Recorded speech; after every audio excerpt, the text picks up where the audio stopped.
Oh boy, oh boy, oh boy. Let's continue. I need to get my thoughts in order. Let's go over to the incident one more time.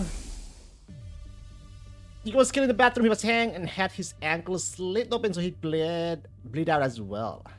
Hey there, Sake. We found Moko in the cafeteria where she been stabbed multiple times. Ima was stabbed too. His body was still inside the cage. We locked him in. The cage was still locked when we found it too. Why did the killer lock it behind them? Were they trying to create a locked room mystery? But why do that? When all Ima's injuries were very clearly pointed to murder. You wanna hear something funny? No. No thank you, Sake. I'm good. Did they just want to mess with us? Then finally there's Kurara. She was hanged and bled out as well. Oh, I'm gonna tell you anyway. Well, no thank you. We get the murders all together, they fall into two pretty clear groups. You come with Kurara hanged and had their ankles cut. Moko and Lima were stabbed. You woke up to the alarm you set myself. Uh-huh. So? Why are there two different MOs and why cut their ankles? They trained their cryptoglobin so they couldn't be revived. Then fell asleep, and when I woke up, you were done with the movie. Well, that's good, Sake. That's good. That is excellento. Didn't have to hear you snoring. That's what I thought at first, but just making sure the bodies wouldn't be found for a while would do that too. And if this was really about making sure they couldn't come back, the killer could have just thrown them into the undying flames or something. You snoring, soothing, and you know it. It's actually pretty fucking annoying. That's why I mute you. It's so fucking loud. I would get rid of the corpses and make the murder that much harder to trace back to them. The killer's been very careful about covering their tracks. Except when it comes to the bodies themselves. You put me in my room. Well, you're a big boy yourself. You gotta move yourself, man. All I can do is mute you. How am I today? Pretty good? Pretty good. Would be more advantages to hide them. And is it significant that those four are the ones who were targeted? Yuko said that the reason Kako started killing people was because she opened the box. Very close to getting my 50th ending, baby. Halfway through. The box, this case really does hinge on that thing. Continue to puzzle over the details of the case in long into the evening. Before I knew it, the sun had gone down and my room was locked in darkness. Still trying to reach an answer, reluctantly crawled into bed and soon drifted off. You gonna spam your Christmas emotes? Hey, I got some Christmas emotes to unlock. Get ready for your... Be ready to give your... Get ready. He was around here. Oh. Oh, hello, Takumi. Yuruko. You feeling better now? Ready to actually solve this mystery? Yeah, the question of ghosts and curses can wait. Right now, we have to stop whoever it is who's trying to kill us. Well, I said, if you hadn't shaped up, I might have to kill you and take over as a leader myself. I know I've been kind of useless lately, and I'm sorry. Can you ease up on me a little? Came to your senses before it was too late, so I suppose it's alright. Just don't mess this up. Anyway, if you came here, I can assume you're looking for this. Yeah, I thought it might be worth checking it over again. That's what I did. I examined the box from every angle in as much detail as I could. No new details jumped out at me, though it was just a box. But then there was also the doll that had been inside it. What the fuck? What the fuck? Ryuko said Kako probably started acting strange because she opened the box at the shrine, right? Oh. Yes. This internet tonight been so shit. That 3G internet, right? 3G, you gotta get the 5G.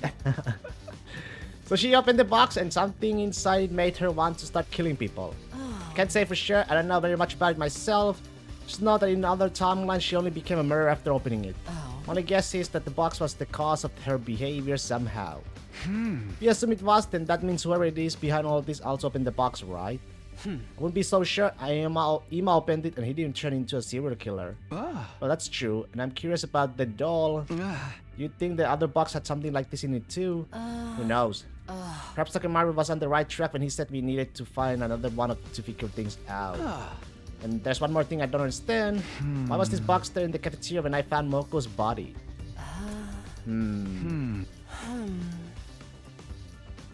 You're gonna discuss things some more and threw around a couple of theories. You didn't come to anything conclusive though. Our 75th day at Last Defense Academy drew to a close, our heads still filled with confusion and unanswered questions. Christmas, holiday spirit. You love this little hat? Day 76, I spent most of that day mulling things over. I walk around the school looking for clues too. I re-examine all the crime scenes, hoping to find something I missed the first time around. Such didn't get any results though, I'll know too soon. The day was almost over.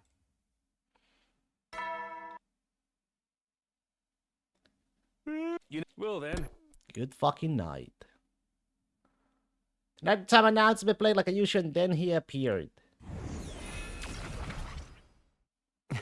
Hello, it's been a while. I think I finally had something to report. What is it? Before I tell you, I'd like to get your thoughts on what's been happening here. Okay, but I haven't really come up with anything definitive yet. Hey, why don't you want more viewers? Why? Sake. They're best viewers. I don't want best viewers. I want the worst viewers. I proceeded to tell the ghost about everything I managed to figure out so far. I see. I got changed because of a strange box, and now you need another one to move things forward. In that case, I think you'll find what I have to say helpful. Really? What did you find out? Well, most importantly, I don't want best viewers, man. There seems to be a legend regarding the box of blessings in the Invader Society. Supposedly, there are 7 of them scattered around the world, and anyone who finds one will find happiness. So what Ava said was true? I don't think so. There's also a corresponding legend about the boxes of calamity. This was mentioned in even older sources. They say there are a total of 6 of these boxes hidden around the world. So what does that mean? All of the legend seems to be legitimate, but there's one other important detail. You think next week is your last week of school? You think? You sure about that? Apparently, boxes of blessings and boxes of calamity look almost the same. The patterns on the boxes are also the same, but their number of symbols is different. So at first glance, last week of school, then do you have a vacation from school or something? Well, likely won't be able to tell if a box is one of the blessings or calamity.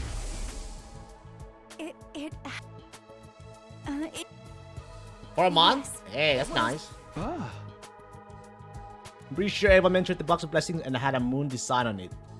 That's right, but the same is true for box of calamity. However, it seems that the boxes of calamity have a certain order to the number of the moons. Fortunately, I don't know anything about that order. In any case, I think Ava intentionally said nothing about the existence of boxes of calamity. As I said before, boxes of blessings and boxes of calamity bear a striking similarity. If anyone were to find a box and not be aware of the boxes of calamity, that person would be certain it was a box of blessings and open it without hesitation. Supposing it was a box of calamity in which a raid was sealed, so that was Ava's goal. I believe she planned to let you guys open the box of calamity in order to wipe out the special defense unit. She came up with that plan so quickly. Point is, this raid is something Ava genuinely thought could do us harm. It's not something abstract like bad luck, but a genuine, tangible threat. The box got open at the shrine and the one you found in the cafeteria. Even if we count those as 2 separate ones, there's still 4 boxes of calamity out there somewhere. If we can find one, we might just be able to figure out what happened to Kako. You're right, we thought so too, but this confirms it. Thank you. Was I able to help you out a little? I'm glad. With a smile, the ghost boy faded away. Finally, we had some new definite information. I was so excited that night I could barely sleep at all. 77. Prepare. Be ready to get. After breakfast, I relayed everything the ghost boy had told me the night before to everyone in the cafeteria. 7-7, no 6-7, no 6-7 this time. Gotcha, that makes things a lot more simple. Just gotta find the box and that'll show us the bastard who started this whole mess, right? Whether or not it'll get us that far, it's suddenly a solid lead at least. And on top of that, knowing that there are other boxes is pretty big. It means that we should be able to find them if we look for them. So how do we do that? If I knew the boxes sense, I tried to sniff them out with my unsightly big snout. Hey, count me out. Those boxes will curse us if we open them, won't they? Hard pass. No one said a word about any curses. So you think you know what will happen if you open them? Sure, I don't. Okay, well, I'm gonna continue One Piece. I'll see you later. See you later, Shake. Still about to find them. Why don't we all go look for them? But would it be dangerous to leave the school empty? Yeah, maybe we should just stick to a group of 3. I'll go on my own. Takemaru. It's like I told you before, right now ain't the time to help hold up back here. The only choice we got is to split up and search. What? And leave the school empty? I don't know about that. Until we find those boxes, we'll keep getting picked off until we're wiped out. We gotta do this together and make sure to find them fast as possible. You get that? But still, I told you, no, you can count me out. Calm down, Takemaru. Hey! See, whatever, I'm going, and I'm bringing home a box. Split up the rest of the work or however you like. Hey, Takemaru, wait. Let him go, he's not the kind to get himself killed. Even so, what's wrong with him? It's not like him to be so reckless. The doctor doesn't like to be reckless, what do you even call that? Maybe he's thinking about Kurara's death. About Kurara? Takemaru went searching for the box before she died, remember? If he found the box then a fair bit of the mystery would have been solved and Kurara may not have died. That thought makes him feel responsible for it. The arrogance putting that much blame on himself. Such a gentle soul. In any case, Hiruko and I will go search for the boxes. Though I guess that makes 3 of us if we can't take Takemaru taking off on his own. Okay, we're counting on you.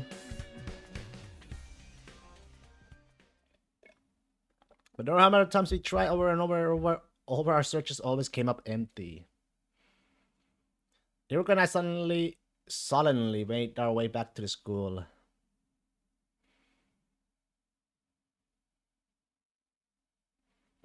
$79? 80?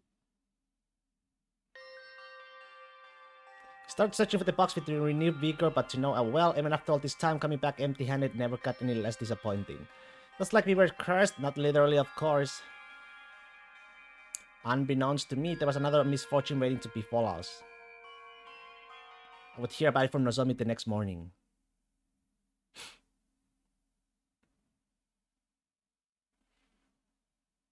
What? Takemaru still hasn't come back? Welp. Now he went off on his own yesterday morning and no one's seen him since. Something have happened to him out there. Come on, this is Takemaru we're talking about. He can handle himself.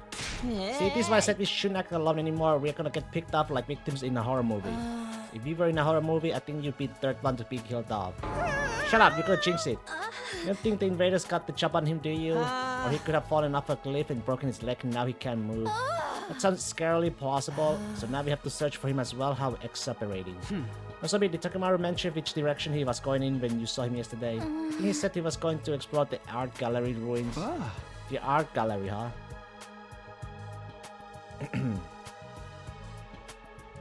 Hiruko and I paired up for the day to search the cavernous building we decided was once some kind of art gallery. There's a lot of ground to cover and by the end of the day, there's still no sign of Takemaru. Maybe he made it back on his own while we were out here. We can we hope so? It's getting late, we should get back ourselves. It was already dark by the time we got back to the school. The others were in the courtyard when we arrived waiting for us. Takemaru. The 4 of them shook their heads.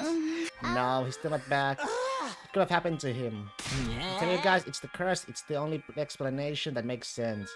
I didn't say anything, not because I thought Gaku was right, of course. I just no longer had this energy to argue at this point with him.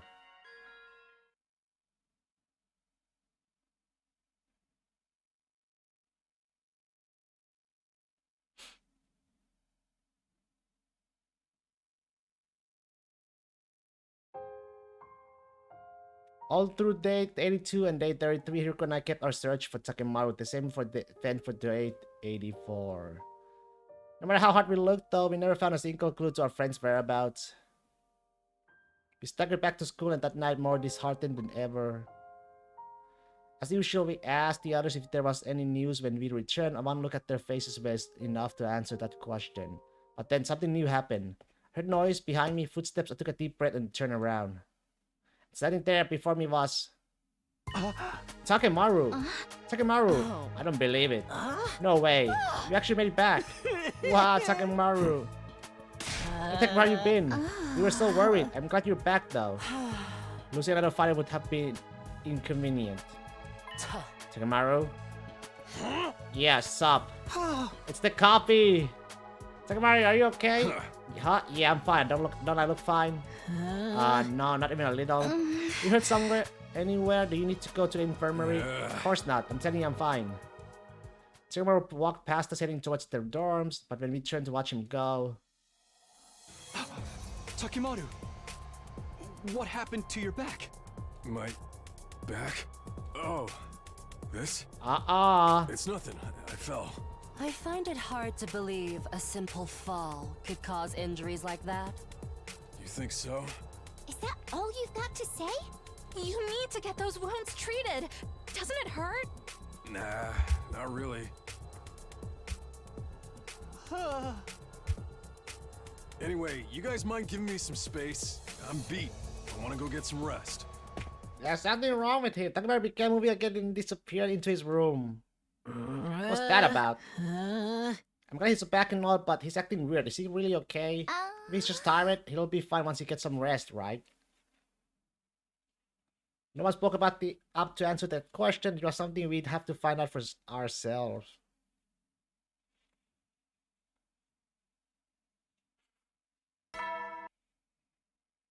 Get ready! Now then, everything in long live! Hey, did you like your breakfast, Takemaru? Was it good? Yeah, I guess. Takemaru, how about you and me do some training later? Yeah, I guess. Takemaru, is it cool if I punch you right in the face? Yeah, I guess.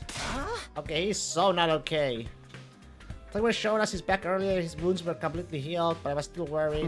Hiruka, I think we should call off our search for the box for now. I mean, with Takemaru in this condition and all. I understand, but there's one last place I'd like to try first. Have you got some kind of hunch?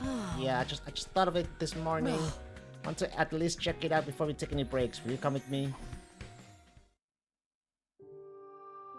It's hard to tell with all this rubble, but this is where we found the shrine, right? Isn't it? Yes, this might well be the place where Kaku first opened the box. I should thank you for telling me about the old invader legends. When I heard those, I got to thinking. The threat of the Box of Calamity was serious enough that the invaders saw a need to pass those stories on to a later generation. Yeah, I guess so. That's why the legends are still around today. That being the case, maybe there's a warning where the box was kept too. It's not a sure thing, but I think it's worth checking. You're right. I just hope we find something this time. Hiruka and I got to work shifting through the rubble in what was once the shrine grounds, and eventually... Here, I found a scroll. Good job. If it was kept here, there's a good chance there's some information we can use. I undid the string and unrolled the scroll. It was packed with strange writing and I couldn't understand, although it did look just a little familiar. Good thing we know someone who can read this. Yeah, let's go ask him. I see. Did you find out anything new? Sort of. This is definitely a document about the Box of Calamity. I'm sure of that much, but what? It's written in code. Yeah, it's been deliberately made more complicated and difficult to read. They went to all that trouble to keep this information secret. It must be important. It'll probably take me several days to completely decipher it, though. I'm sorry. Don't worry about it. We know you're going to be doing your best. That said, the faster you finish, the better. Here we go. I understand. I'll get it done as fast as I can. Thank you. We leave it with you then.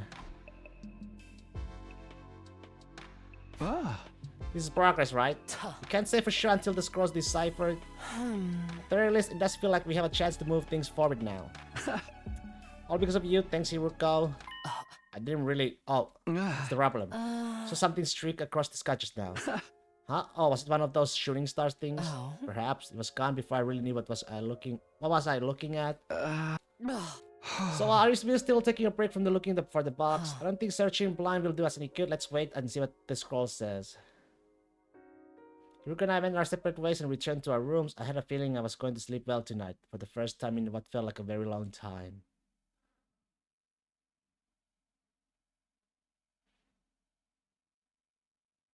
Must have been pretty tired from the last few days because by the time I woke up, the sky was already sinking below the horizon. Hiruka and I did manage to tell everyone about the scroll we found, though. Just like that, night fell and the day was at an end.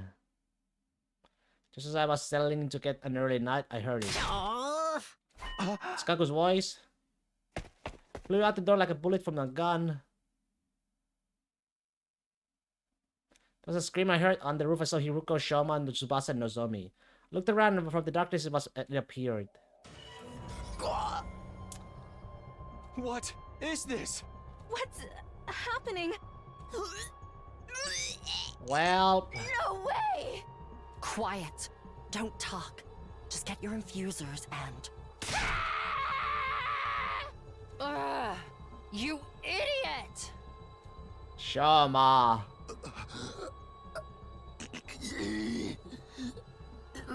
Gigi. He's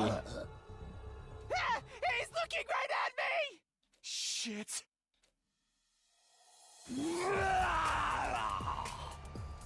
Takemaru charged at him in a bizarre manner, clawing his way there on the hands and feet. Shoma! Shoma ran right into me first, and Hiruko tried to escape and knocking us both off balance. Because of that, the one who ended up shoved to the front of the pack was Tsubasa. Tsubasa! Move, Tsubasa! I frantically pushed towards the front but couldn't make it in time. Takemaru ferociously charged towards Tsubasa, I'm sorry, Takemaru. and in the next instant... Boom. What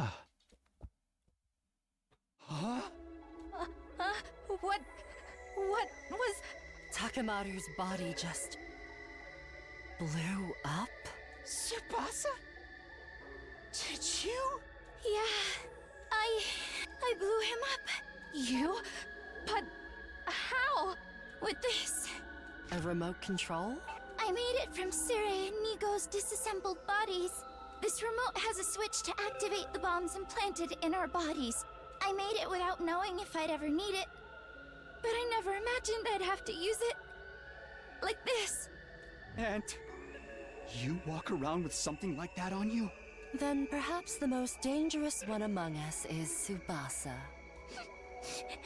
I'm sorry. I mean, she had to do it. So sorry. Takemaru, I'm sorry. Wait, what about Gaku? We rushed over to the fallen Gaku to check his condition, and we knew immediately that he lost too much blood to be revived. Shit, now even Gaku. Hey, what do you suppose that is? What? She was staring at Takemaru's body, or rather what was left of his head. My eyes followed her gaze. There, nestled amongst the brain matter among the stream bits of flesh. I saw what she was talking about. What is that? Oh, It's moving. Does that mean it's alive? I can only guess that it was inside Takemaru's head. And that would explain why he acted the way he did. So, it's some kind of parasite? We can't say for sure. Maybe everything that's happened up until now is because of that. But why was it in Takemaru's head? It could have possessed him while he was out searching. We still don't know anything for certain. Except for one thing. We can't let it live. So... with that, Hiruko watch over to the strange creature. Stammered it with all her might. The creature let out an eerie death cry, and before long it stopped moving.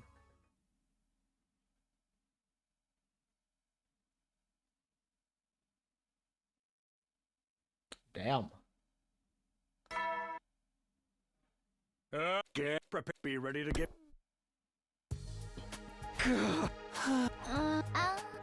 Our team's suddenly looking a lot smaller now. You don't have to be so mean about it. Just saying the truth.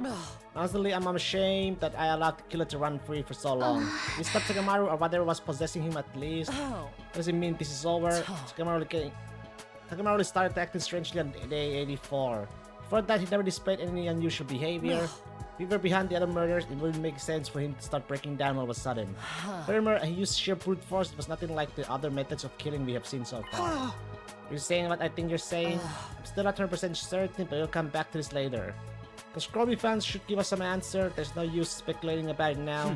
Either way, I think it's too soon to say that the killer is finally out of the picture. Hey Hiruko, why did you ask us to meet up in the courtyard anyway? Because we're about to get a visitor. A visitor? We all followed Hiruko's gaze. Sure enough, there was an indistinct figure in the distance, getting closer and closer. Ah. Commander, but you said Vashnis was the only one left, Takumi. Thought she was. I've never seen this guy before. There aren't any other invaders around either. Hiruko, how did you know he was coming? Woman's intuition. For real? Just get ready, we need to fight him. Rallying us together, Hiruko wanted us our abuser, which she just so happened to have brought along.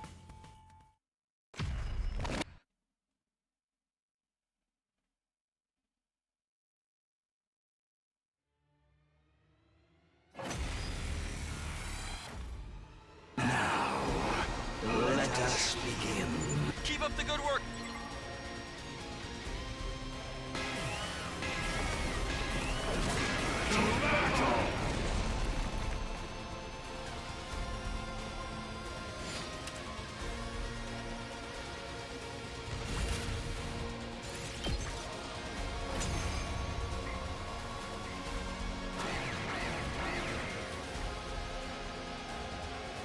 That's all. What do we do? It's all right. You. I'll do something about. We're definitely at it. Yeah.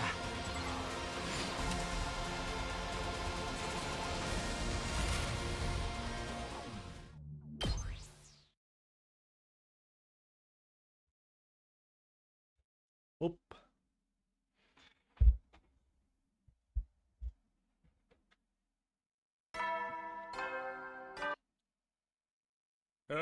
Be ready to... Why you call us all together? Did you learn something new?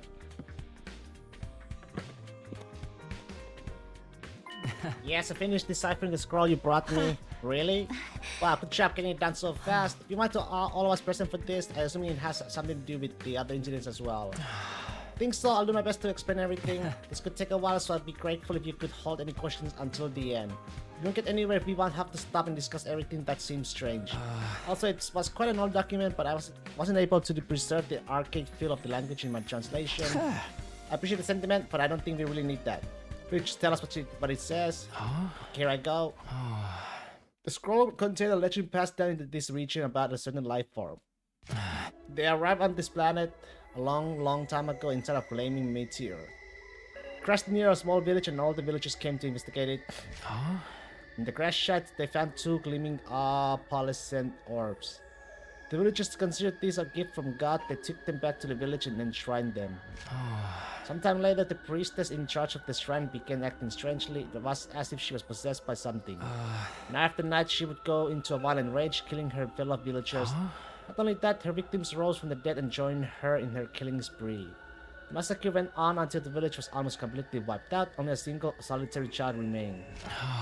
This child ran to a neighboring village, begging for their help. The people took up arms and marched on the village where the mad priestess dwelled. None of them returned alive. In fact, they returned as possessed walking corpses, attacking both their own village and the others nearby, adding to their body count even more. The destruction spread like a plague until word of it reached the capital. Authorities dispatched seasoned warriors who made short work of the inexperienced villagers. During this campaign, a possessed living person and a possessed corpse were captured and brought back to the capital. There, they were dissected and analyzed by high-ranking holy men. They were surprised to find a strange creature living inside the head of the possessed. Government officials and ministers all called for the extermination of these repulsive beasts. The holy men saw things differently. These creatures have brought calamity on us, this much is true. They have taken control of the village, both the living and dead, and driven them to do horrible things. But these two are God's creations. They may have been sent here as divine punishment for our impious ways. Killing them would constitute a crime against the Almighty. The matter was brought before the Emperor, who allowed the creatures to live. He also ordered that their biology be investigated further to prevent similar tragedies and explore the possibility of using them to their nation's advantage. Thus, the two creatures were spared and came to be known as Gi-E, based on the peculiar screeching sound they made. By the time the government researched bore fruit, the GE numbered 64 in total. It was felt that having too many of them around would likely to result in another tragedy. The researchers carried out a call, leaving only 6 alive, each of which was sealed away inside a small box.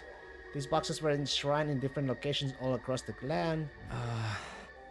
That's more or less the chronology of the events described in the scroll.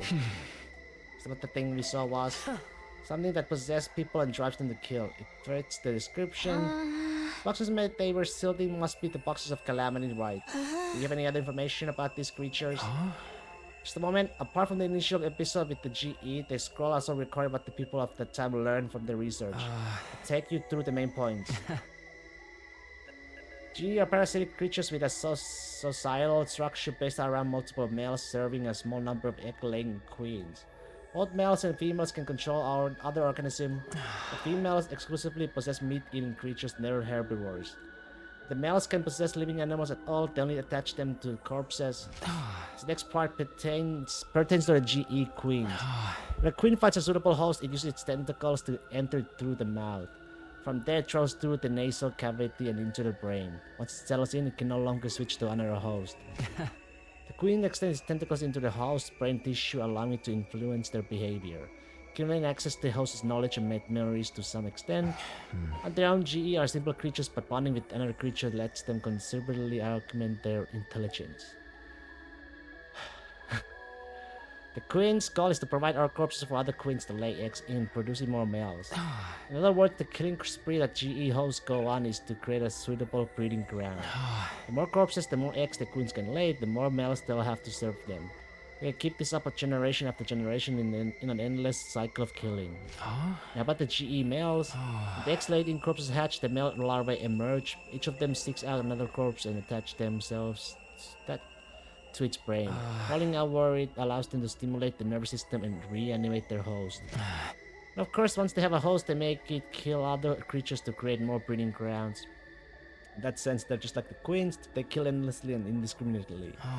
The main difference is the males can't control their host for very long. They're possessing corpses, after all, creatures that are already dead and decaying. The larvae then become pupae and leave their host once they reach full maturity. Because they resemble flying insects, they inevitably get eaten by small animals like frogs and birds. Once they reach their stomach, they release sperm into it. GE sperm is incredibly resilient and won't be killed or dissolved by stomach acid. Then those birds and frogs are eaten by the queen's host. In this way, it gains access to the sperm and is able to fertilize its eggs. This is also the time that it lays an egg that will hatch into the next queen.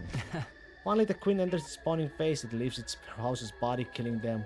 It spends the last moments of its life desperately laying male eggs in the corpses prepared for it by the males and the other queens. It does this over and over again until it has used all its strength and dies. Eventually, the egg it left behind in its previous host hatches into a new queen. That queen seeks out a new host, enters through its mouth, takes over its brain, and the cycle begins anew. That's all I was able to find out. It was totally gross. Just hearing about it made me queasy. Geez, parasites, huh? It would explain everything that's happened, wouldn't it? There really is nothing in this document that contradicts what we have experienced. Wait, I'm still confused. There's a lot to take in all at once. Would it help if I recapped it? GE queens possess other organisms and make them kill. Other queens then lay eggs in the corpses. GE males only possess corpses. They also drive their host to kill, but they can't control them for as long. Queens are able to access the memories and knowledge of their host. Once a queen bonds with its host, it stays with it for nearly the rest of its life. Those are basically all the important points. Guess we know what was inside of Box Calamity now. So Takamaru got possessed by one of these things and it made him carry out all those murders. No, remember what we found out when we examined his body? Parasite hadn't been inside him for all that long. Only a few days. I'd say since day 80 at the earliest. But then that can only mean one thing. Yes, it's the only explanation. One of us is still possessed by GE parasite. Nozomi! You have to come up with a plan of action first of all. Wait a minute. Smart Takumi. We just found out that GE things exist. I don't think any of us have fully processed that information yet, not even you. We're all shaken, we're all confused. We try to discuss things as we are now, we're just going to go around in circles. Say we call it a day here. Even if one of us is possessed by a GE, that means the other three are still our friends. We start getting paranoid and accusing each other, the special defense unit could completely fall apart. We're far too soft-hearted as usual, but with so few of us left, I suppose unity is going to be important. Let's all agree to keep our distance from each other today. If anyone tries to get close to you, scream. In the meantime, think over everything that's happened and what we can do from here. Can you all do that for me? Right. Understand? In that case, I'm gonna grab some food and hole up in my room for the day. Thanks for all your help with the scroll. I think we finally have a chance of catching the killer now. Glad I could help. I'll try to keep an eye out for any potential danger too. Thanks. Okay, everyone. That's all for today. The meeting broke up and we all went to our separate ways. The special defense unit is down to just me, Hiruko, Nozomi, Tsubasa, and Shoma. Is one of them really harboring a GE? If they are, then which one of them is it? Nozomi is my guess.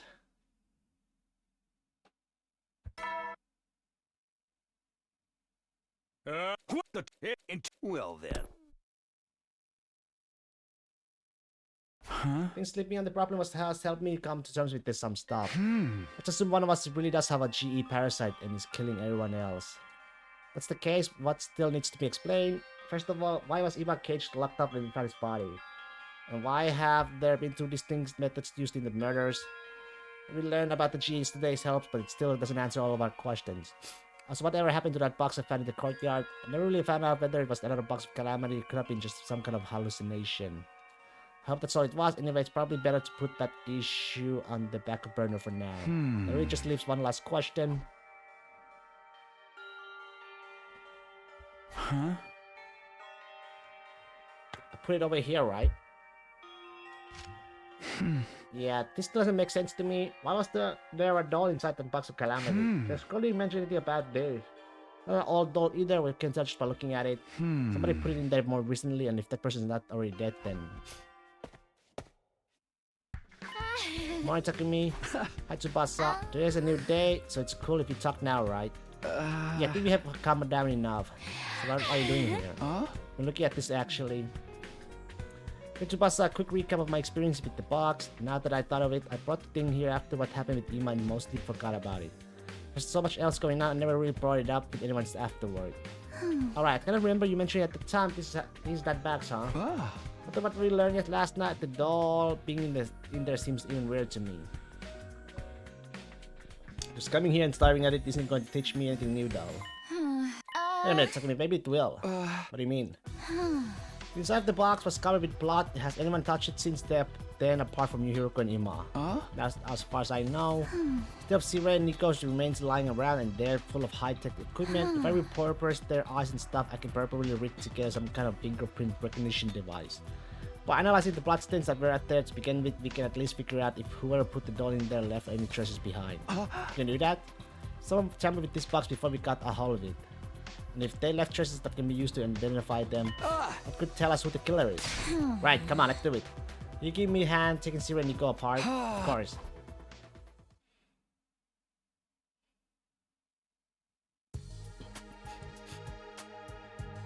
So Tsubasa's going to be working on her device and I'll be on the guard duty.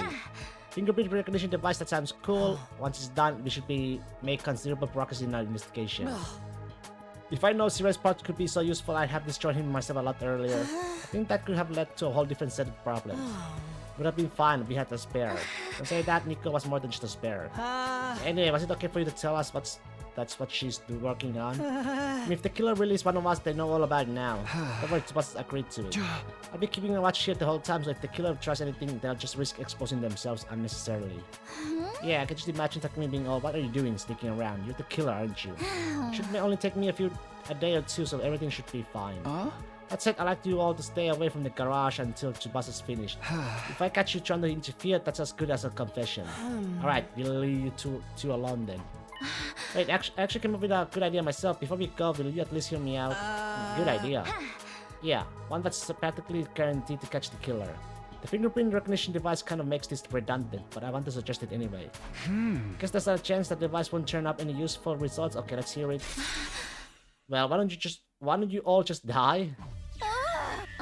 Wait, let me explain. I don't mean like that, you know. I just mean all of you can be revived and reconstructed when you die. What do you think would happen if the person with the GE inside them died? They'd be revived like normal, but without the parasite. And we really wouldn't have to investigate any further. Don't get me wrong, dying is still scary to me, but these are extreme circumstances and all. Now it's not on me, man. So should we come up with a way for us to all kill each other at once? No, we can't do that. This plan won't work the way you think it will. Oh, are you sure about that? First of all, the idea that the revival magic would bring us back without the G is in speculation on Nozomi's part. But it makes sense. It's designed to bring us back, not any parasite that are attached to us. The machine always uses our most up-to-date records for the revival process. That's why none of us ever come back with a longer or shorter hair than we died.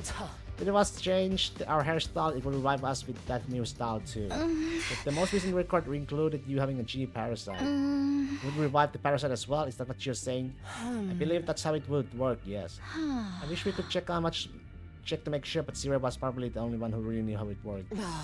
How were we responsible for him to die while he could still be useful to us? Weren't you the one who said he was more useful dead just a while back? Alright, but even if that is how it works, we could still find the G inside the killer's body. We take it in turns and examine each person's brain before reviving them. Couldn't we find out that way? I really don't want to be cracking any skulls open. Interesting idea, but it represents the problem of who to kill first. Is that a problem? Can we just decide randomly? What if the person we kill doesn't have a GE in them?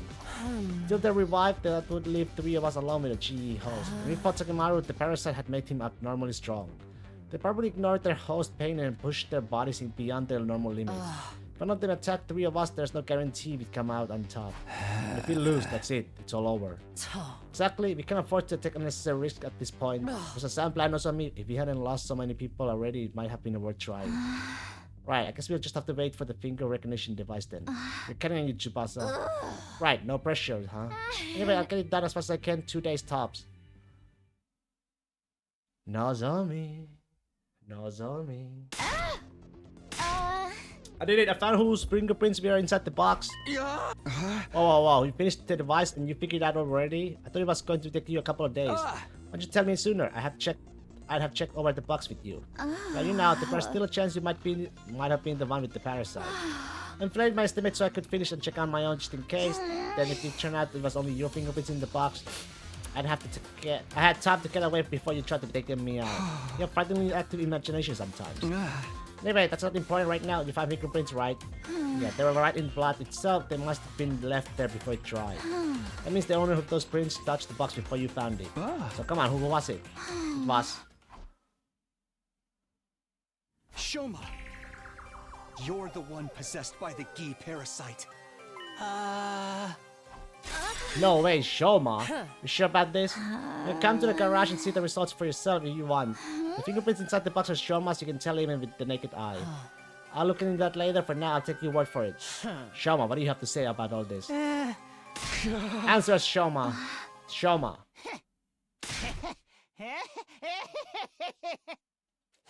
You. That's right! It was me! I killed them all!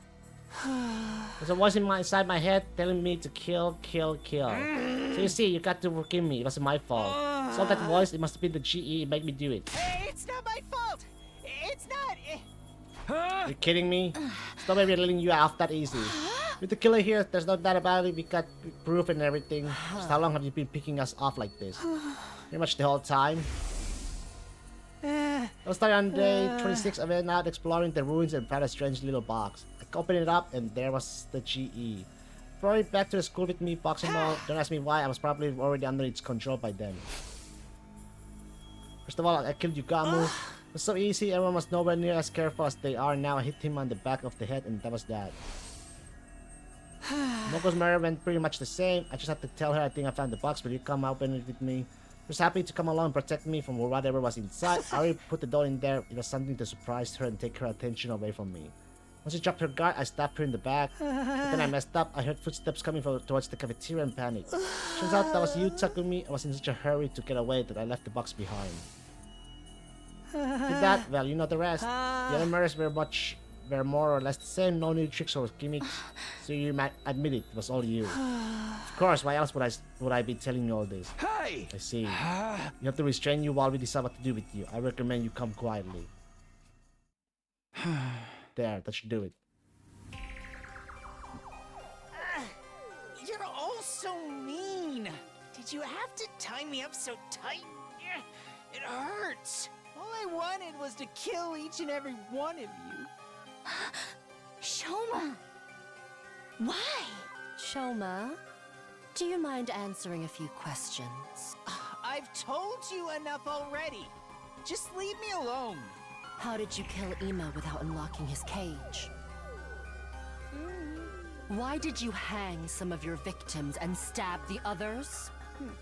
You can't answer. Why did you choose those 4 as your first victims? I don't know. I just did what the Gi told me. It made me do it. Maybe the Gi just picked its targets instinctively. What about destroying Sire and Nigo? That had nothing to do with the impulse to create corpses. It was a far more calculated move. Did the Gi tell you to do that as well? Yes, that's right. I did it all because of the Gi. It was controlling me the whole time. Then how did you get inside Ima's cage? I had a spare key. I found it by chance and used it to open the cage and kill him. When I was done, I threw it into the undying flames. I see. Thank you.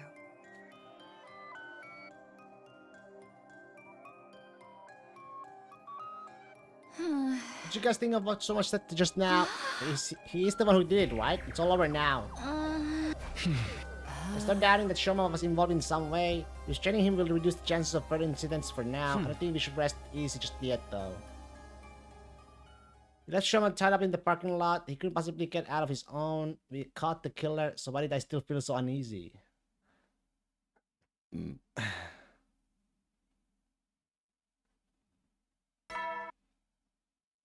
Up and now get out there!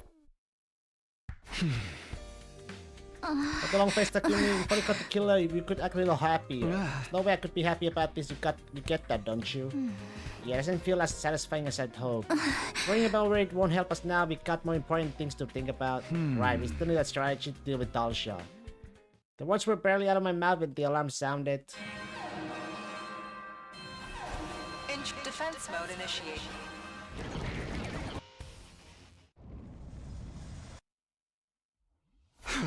Damn it, he's already here. Come on, Takumi, we have to hurry. Right.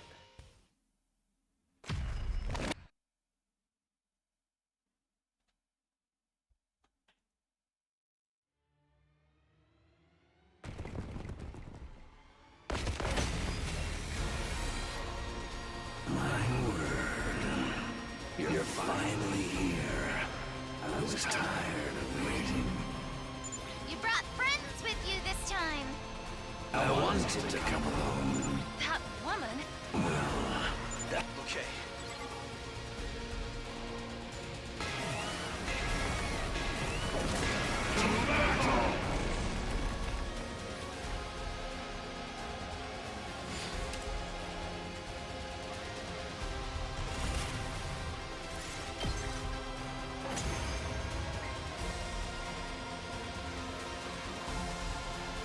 There. That now? Then let's fit.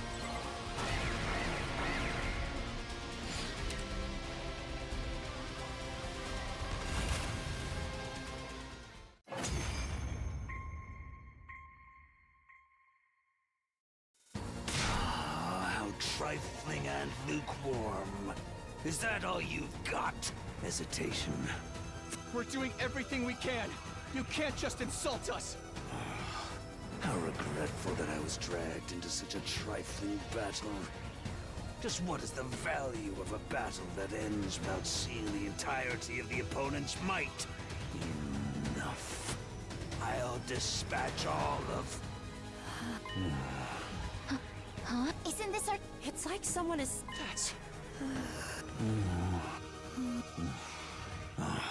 What? Whether I kill... I've lost... You're a... This should be a new... Fair... Huh? Hey, same.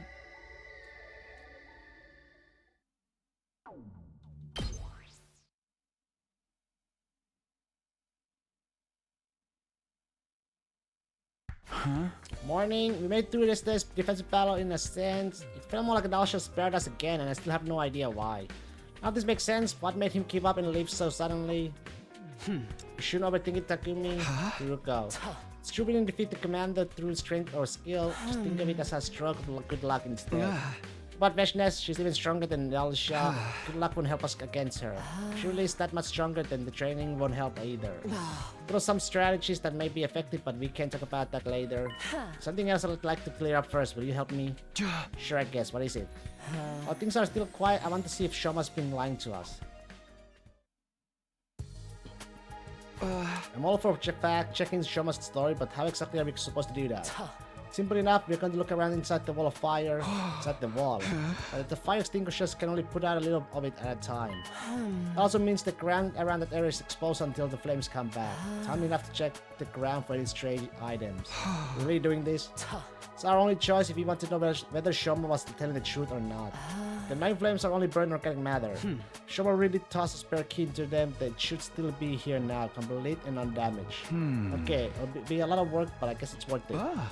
We won't want to leave you to do it on your own either. I'm glad you understand. Now we have a lot to ground to cover, so let's get started. We're gonna spend the rest of the day making our slow, methodical way around the wall. It's not exactly what's glamorous work, but it's the only thing we can do right now. Better give it my all.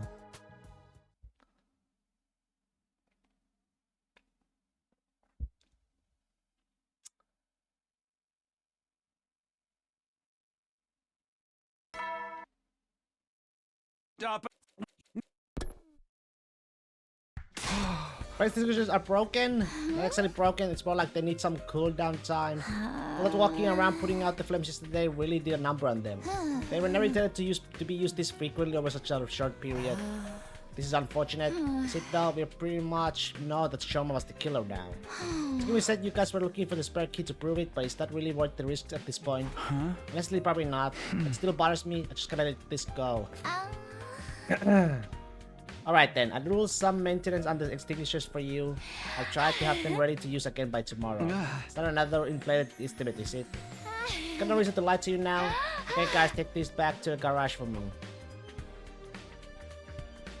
So where did it go? Since when are they operational again?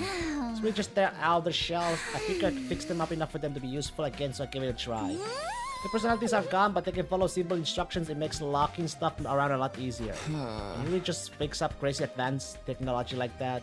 Anyway, you two should get some rest. You look exhausted. It would take more than this to tire me out. But if you can't use the fire extinguishers today, I suppose it's best to rest up instead. Sure thing, just tell me what to do.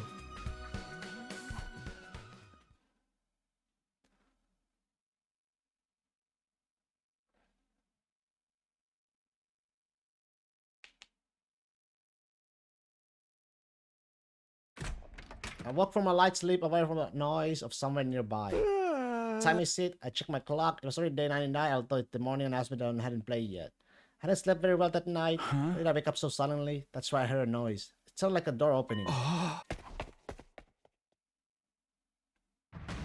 Jumped out of the bed, rushed out the door. My heart was pounding, a vague sense of dread catching in my throat. I was desperately hoping I was just hearing things, but then I looked around. Hiruko's door is open. I don't see Hiruko anywhere though. Does that mean she wasn't the one who opened it? Who did then? What's going on? Hiruko! Hiruko, I'm coming in, okay? Hiruko, hello? Are you awake? Tell me if you're... What the? The doll was moving. It was moving like it was actually alive. And it was holding a knife. There's no time to stand around. Take this! Scrambled towards the floor. I kicked the door right in the abdomen. Then flying like a stalker bird and smashed through the window. What? Who's there? Hiruko, I need you to come with me. I found the real killer. The real killer. It's the doll. The doll we found in the box was behind it all. Damn it, where'd it go? The top was dark with way too many places to hide. Doll that size could be anywhere, looking in the shadows just out of view. Where is it? You can't have gotten away already. What? Where did you? I never saw it coming, by the time I noticed, it was right on top of me. Yeah. Yeah. That was a close one, would you say? Hiruko, thanks for saving me. Did the same for me a minute ago. I didn't think I'd get to pay you back so soon. So we're even then. Don't say that. You still need to make up for barging into my room. I do? Okay then, come on. Let's take a look at that thing. Split wide open. That was just a regular doll, but what's this inside? It's like a rotten corpse to me, not even a human one. Of course, some kind of small animal. Oh. Here, inside the head, recognize this? It's a Gia. Coming out a queen, I guess this is one of the males still in its larval state. Those things really creep me out. Let's finish it off quick. Okay, why would a dead animal be inside a doll, and one with a Gia inside it too? This explains how Ima was killed from the inside his cage though. Something this size could have slipped through the bars without needing to open the door. This raises a whole new set of issues. You know there was a Gia inside that box, but to begin with, either a male or a queen. We killed the male just now. Males are only born with the queen lays its eggs. It can't just create males all on its own. Do you understand what this means? It was this male Gia inside the box that Shoma opened. He's never really possessed. Let's go see what he has to say about this. Shoma, we have some questions for you. What is it now? It's so early. Besides, I told you everything already. I've got nothing more to say to you. Is that so? What about if we were to show you this? No! Leo Jr.! Leo Jr., are you okay? Answer me! No! It can't be!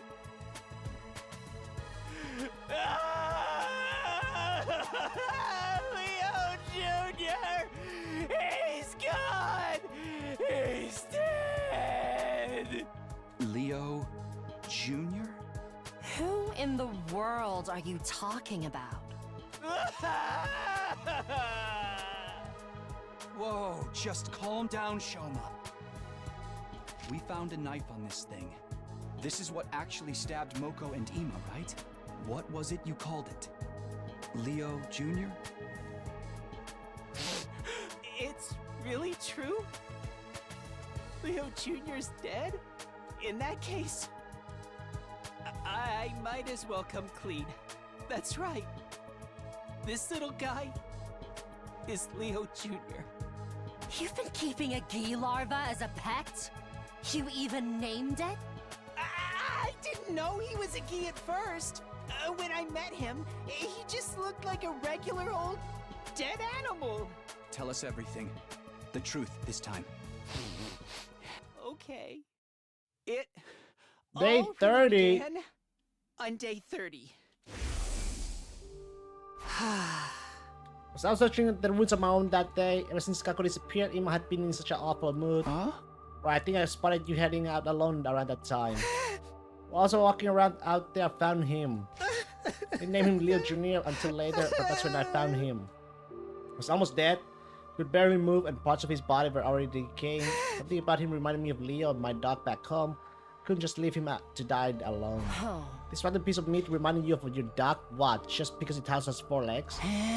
Some stuff too. I mean, they're both just so cute. I just call that a matter of taste. So then you brought this animal back with you. Yes, I brought it back to the school and named him Leo Jr. after Big Leo. Made the doll the next day. I wanted Leo Jr. to have something to protect his weak, rotting body. It fit inside just right and it seemed pretty comfortable too. Uncle saw you with that that day. She thought it must be a present for someone. I guess it was, but for Leo Jr., not one for us. Not one of us. A little while later, Leo Jr. started to recover. He got a lot more active and pretty soon he could move around on his own. But I knew if anyone found him, they'd probably want to kill him. So then looking for a box. Box? Just a little box I could hide Leo Jr. inside for a while. It didn't take me a long time to find one. I found it in that place and took it. That place, what do you mean? Clean out the box and put Leo Jr. inside it. Thought everything would be fine then. He'd be safe even when I wasn't around. After one night I thought I was asleep, he got out. Grabbed the box and went looking for him and then we found Moko's body, yes? That's right. Put him back inside his box as fast as I could, but then I heard footsteps. I was in such a hurry to get away, I didn't even notice I dropped the box until it was too late. And those footsteps were mine. It must have been when your fingerprints ended up in the blood inside the box too. Found out later that the box had been put in the garage, but I couldn't exactly go in and take it, so I just went along and to see him there sometime. Leo Jr. is the one who killed him. I'm sure of that. There were even more bloodstains on him than usual that day. That settles it. Moko and Ima were murdered by... Leo Jr. Or more accurately, the Gi larva possessing the animal inside him. Everything you told us before was a lie then? Yes. I opened my worthless mouth and spewed out a bunch of filthy lies. You're not possessed by a Gi parasite. You never were. Right. I still don't get it. Why lie about all this in the first place? That's because somebody threatened me. Somebody... The Queen! The person who threatened me was the one who killed Kurara. Happened to walk in on the murder. I saw everything. Saw the other killer. If you told us this sooner, we could have saved a lot of time and effort. Like I said, if I was threatened, the thought of that hard, cruel voice still sends a chill down my spine.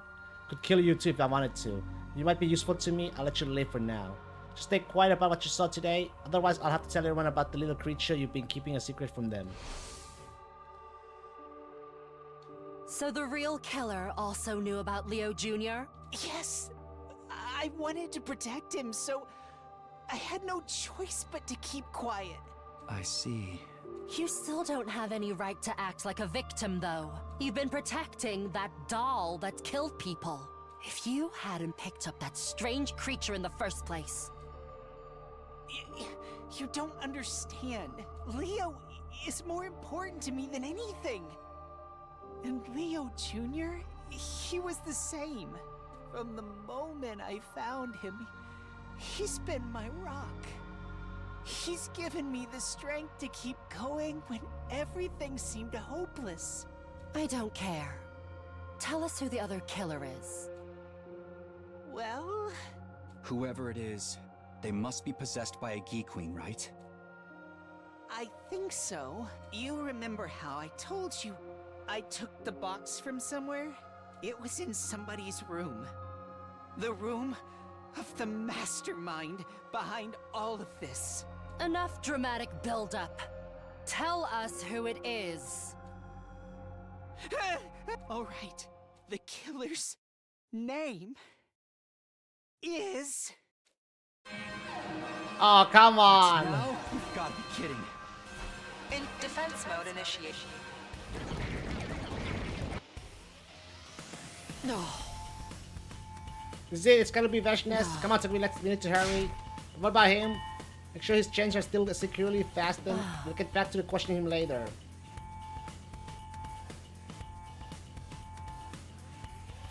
Hey everyone, sorry I'm late. Same here, sorry. Don't worry about it now. It's time for the final battle. Alright, let's finish this already, everyone.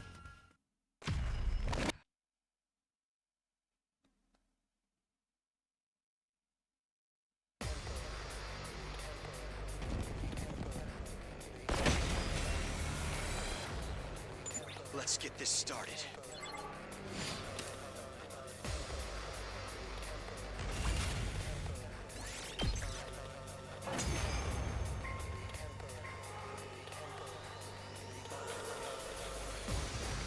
She's here. Get ready. Shizuku services had arrived, calmly approaching from a distance. I could hear everyone's breath hitch, the engine filled the air. Last as she stood in place, she looked us up and down before she spoke. Your power and the I shall... Okay, same thing.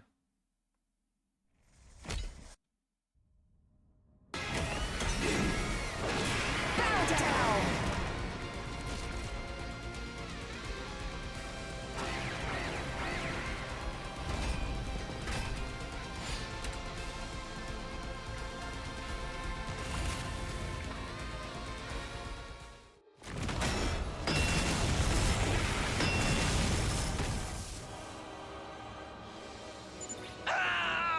This attack can be. You called an undying.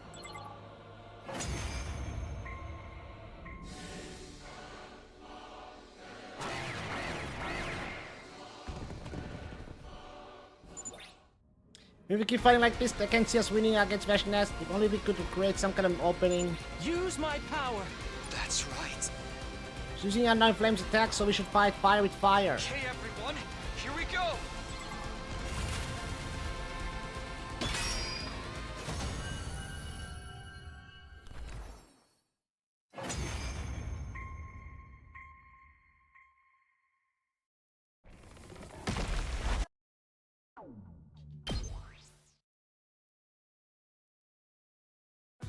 Don't believe it, we actually won.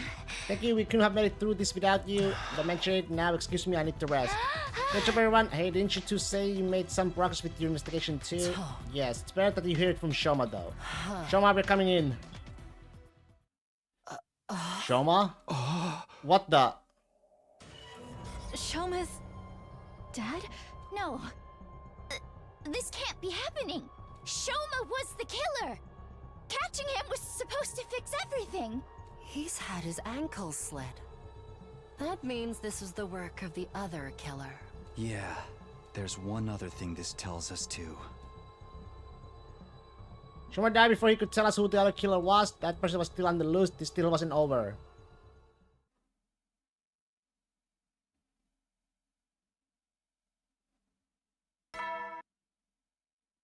True. Okay then. Alright, everyone's here. School's going to start its final assault soon, isn't it? You have one more problem to solve before it does. You sure it can't wait till we get back to the official satellite? Absolutely not. Or do you want the Gi to running wild up there as well? Right, one of us still has that parasite inside them. Let's go over the facts one more time. The one who killed Moko and Ima was Leo Jr. The Gi's Shoma was keeping as a pet. But Yugamu, Kurara, and Shoma's killer is still on the loose. Although technically you could add 2 more to the body count. You know for sure that me and Hiruko aren't possessed, because neither of you had the opportunity to kill Shoma. Right, we both left the parking lot together and we were never apart until after the battle. That means it was one of you, Nozomi or Tsubasa. You were both late getting to the war room before when the alarm sounded. What if there's a third killer and they were both working together?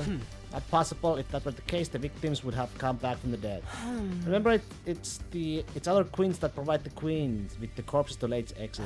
But to put it another way, none of the corpses have eggs legs in them. That means there can be more than one queen here. It's only males that can reanimate corpses, and even if they did, they wouldn't be able to use Himo anymore. Right, once we die, our cryptocorbin starts losing its power, so it has to have been one queen and one male we've been dealing with. Tatsukumi, have you figured out who the killer is? I think it's... The Gi Queen possesses a living human and is able to access the knowledge and memories. Taking that into account, the answer should be obvious. There's really only one person it can be. What should I say here?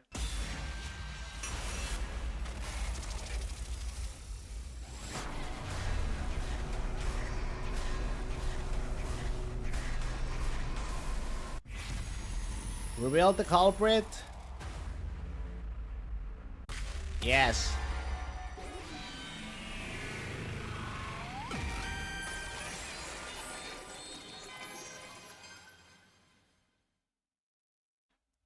The real killer. It can only be one person. It's you, Nozomi. I knew it. Makes you say that? It's the logical conclusion. It all points to you. You're wrong. It wasn't me. Or maybe you could tell me your grounds for just suspecting me anyway. I will explain how it couldn't have been me or Hiruko, but that just narrows it down to me and Tsubasa, doesn't it? Now it could only have been you. I'm not only just looking for Yugamu, Kurara, and Shoma's murderer, but Zirei and Nico's as well. Zirei and Nico, why are you bringing them up? They were both destroyed the same night Moko was killed. The real killer was probably wanted them out of the way so they can pick the rest of us off more easily. I think Leo Jr. could have thought of that on his own. He was ordered to do it. He must have killed Moko, gone after the others, then come back.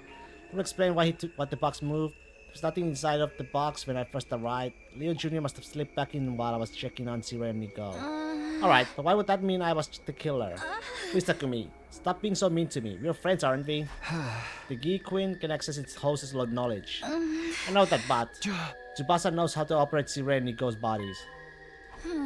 So what does that mean? You could control those two, there'd be no need to destroy them as well. It would be a lot less effort to keep them intact and control them remotely. That would probably make committing future murders easier too. Okay, now, I knew how to operate them, so I didn't need to destroy them. That means I'm innocent. And I hope you didn't need us to tell you that part. There you have it. It wouldn't make sense for Tsubasa to be the one with the parasite. That only leaves you, Nozomi. Or should I say, the Gi Queen. You're so cruel. That's all it takes for you to turn on me. Alright. I can see that approach isn't going to work now. It's true. I am the Gi Queen. So you admit it. I had a hard time too, you know. It's no fun being stuck with a brain that's so unsuited to killing. Only seeing people in this one stage shows she made it so much harder than it needed to be. How long? How long have you been passing yourself off as Nozomi? Let me see. Since around day 26? That long? But passing myself off as her isn't really accurate, you know. This is her body, and I have all the same memories as the real Nozomi. And you really are the one who killed Yugamu and the others. That's right. It's funny, but the story Shoma made up is pretty much how it actually happened. Yugamu and Kurara, I lured them away and killed them. At least that part was easy. Right, those two? No real reason. They were easy targets, that's all there is to it. Why didn't you kill Ima when he took you hostage? He could have killed you. How exactly would I have killed him with my arms and legs tied? Tried to get the Liu Jr. to help, but it didn't work out. I have to say, I never expected killing Siren Nigo to be the thing that would finally expose me. If I'd known that, I would have changed the orders of victims and... enough. Can't stand to hear you say these things in her voice. An omnidirectional special defense. Well then, I suppose we should get going. If we don't get going on the pod, we're all gonna die, you know. We're not about to let you on board. Oh, are you gonna kill me then? Your hesitation is obvious. Gotta see if it from my point of view. I don't want to die, I just want to live, that's all. Gonna even keep acting like Nozomi you don't know. Nothing has changed. Has just changed. I won't even kill anyone anymore. Yeah, not that you'll notice anyway. Don't be ridiculous. What's ridiculous about it? All this time you never suspected I was fake, did you? If you didn't know the truth, you'd never be able to tell the difference. I can be every bit as good as the real thing. That's not such a bad deal, is it? So why don't we... Wish you could finish. The top half of Nozomi's body was blown apart. What was left of it fell limply to the ground.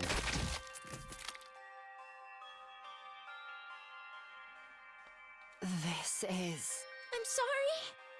She sounded so much like Nozomi, it felt like we might end up agreeing with her.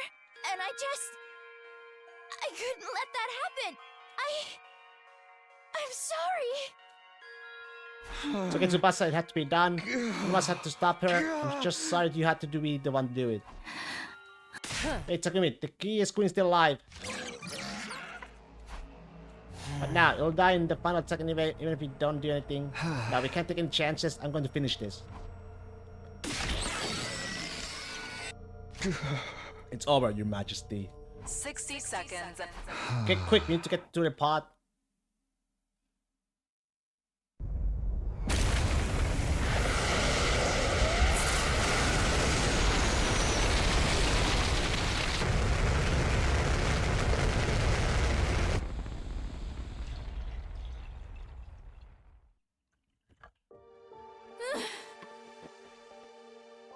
So this is the end. I glance around the inside the escape pod. We finally learned the truth behind the murders, but that wouldn't bring the victims back. The person I sworn to protect above all others was gone. That left me with one big question. What was all this for? I can't answer that question for you, but what you did here wasn't meaningless. I can tell you that much. You uncovered the truth when no one else could, and I was there to see it. I'll remember what you did here. And another me, in another time, will remember too. Hiruko. Because of you, a tragedy like this won't occur again. You won, Takumi. You defeated the Gi. And you overcame the tragedy they tried to cause. Yeah.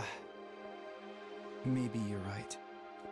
Try to give them words more strength to sound more confident. I need to convince myself as much as anyone else. We did it. We won.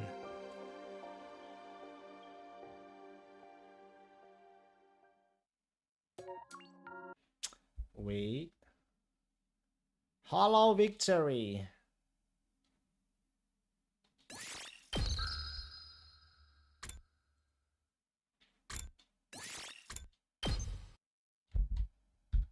That is 50.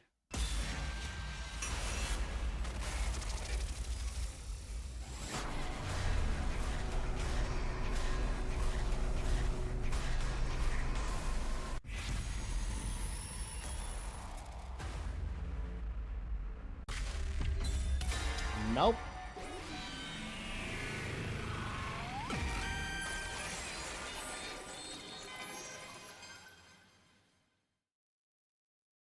The real killer. It can only be one person. I'm sorry. I don't know who it is. Huh? Takumi. Sorry, I really don't know. I can't figure it out. We can't go back to the artificial satellite like this, huh? Guess I'll go to my room then. Huh? Hey, wait a minute. What's going on? Takumi, come back here. Explain yourself. Takumi. An omnidirect special. Sure is quiet. Apart from that announcement, there's not a single voice to be heard. Takumi, do you have a minute? Nozomi. Sorry, I got held up taking care of something. Oh, and thanks for not telling everyone of us the killer. Made things so much easier. What's the matter? You're crying. Are you hurt? Never got to tell her I was sorry.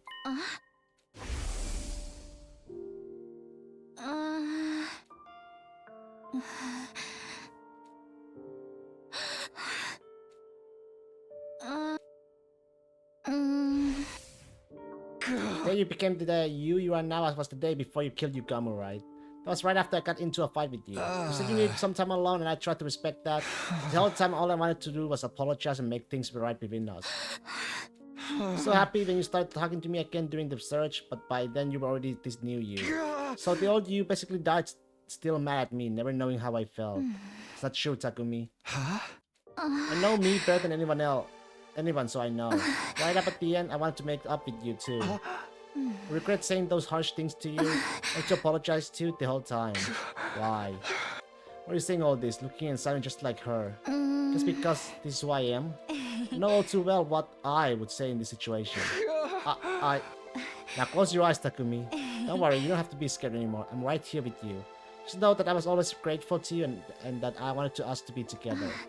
There, that's better, isn't it? Did as she said and closed my eyes. In a little while, it would all be over. Just sit here in the dark and wait for the end to come. It was weird, but I really wasn't scared anymore. Everything was so clear to me now. She wasn't so different from me or the invaders. She killed others so she could go on living, just like the rest of us.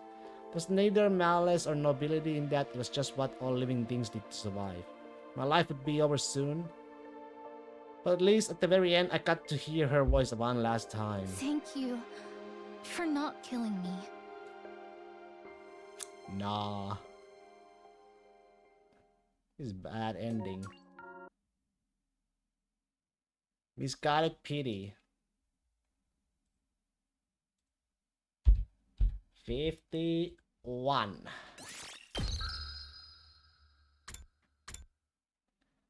Okay, it's all back here. Gaku time, I guess.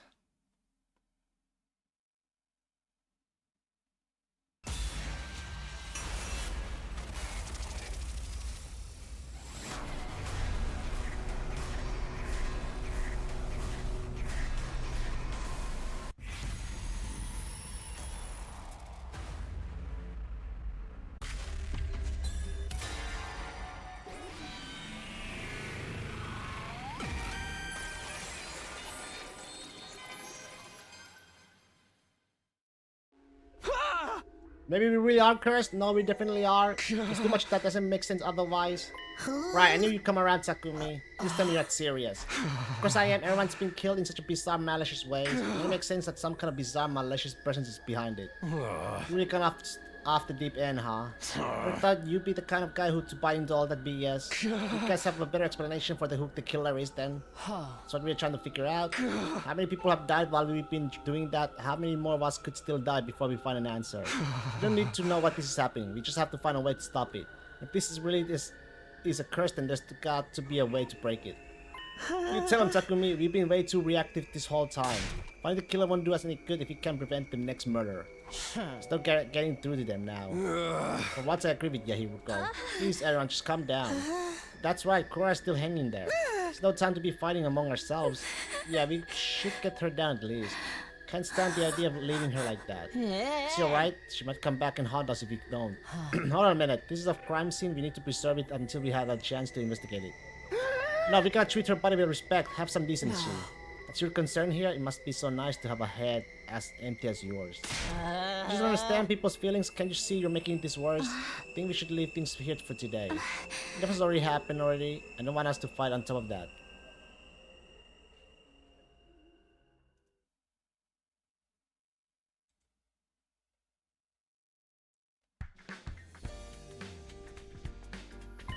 should run that by me again. We think that all these murders have been because of a curse, so now we want to find a way to get rid of it. Probably invader ghosts who are causing this curse, so we figure we need some kind of invader ritual to deal with them. Huh? Have you find anything here about like exorcism and stuff? You sure about this, Takumi? You really think it was a curse that killed the others? I do. It's the only thing that makes sense to me. Alright, in that case I'll make that my priority too. There are a few things I already read that might help. They should be in this pile over here. For real? Awesome. I knew we could count on you. Come on, Takumi. It's a research time. We got a curse to break. Anything that looks even a little bit doable, we do it. Nothing is off the table. Yeah. If you try a whole bunch of rituals, one of them is bound to make these spirits move on to a great beyond. Right, and if we do that, the curse will be broken. You take back control and stop having to worry about all this weird stuff. Kaku, the ghost boy, and I spent the whole day in the library looking through document after document. We uncovered several purification rituals used by past generations of invaders and learned everything we could about them.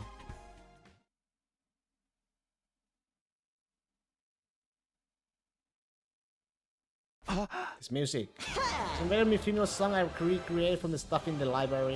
Pretty sure I nailed it too. It's scary how talented I am sometimes. It's pretty amazing to put together a whole song in just one day. Well, I was wondering what all this racket was. I shouldn't have known you two would be responsible. Laugh while you can, Hiruko, but this track is gonna save us all. That's what make you feel better, then by all means do whatever you want. I'll even let this disturbance of peace slide. I don't care anymore. Hey! She really hates our guts. Get her, man. She's the one who's won't open her mind to the truth. Come on, we got more composing and arranging to do. Really? Yeah! This isn't the only song I found in those old documents. We gotta try all of them just in case the first one doesn't work. I'm also gonna put them all together into one big ultimate funeral dirge mega mix. Sounds good? Let me know what I can do to help.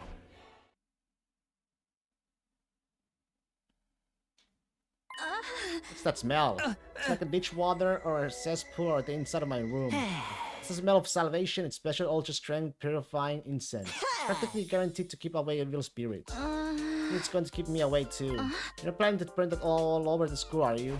Sorry, but we don't know where the spirits could be coming from. We got to cover all our bases. I'd really prefer if you didn't.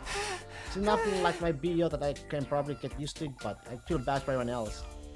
Show a little perspective, guys. This smell is gonna prevent anyone else from dying. Perhaps, but don't worry, tomorrow's batch will be even more effective. Okay, you're going to keep burning it after this? Of course, you know what they say. Rome wasn't exercising in a day. Sorry, but I never heard anyone say that. Yeah, me neither. You ruined this for me.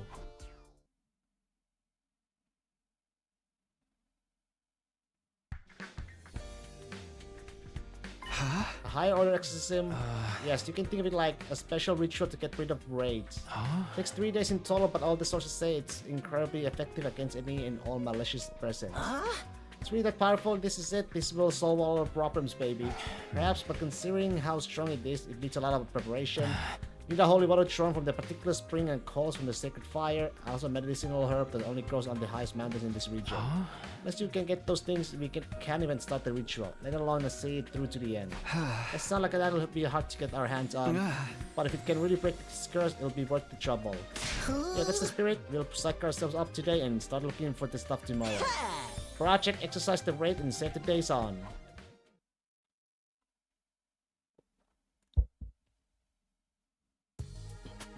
Hey Kaku, you ready to go? Yeah! Are you ready? This is gonna be a pretty intensive journey. I know, come on, let's get going. So Kaku and I left the school and went off on our search. Our objective was to find the 3 items necessary to perform the raid exorcism.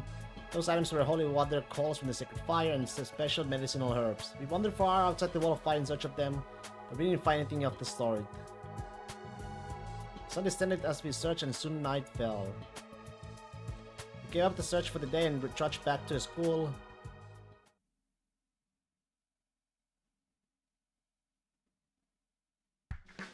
Guess you guys are still around, huh?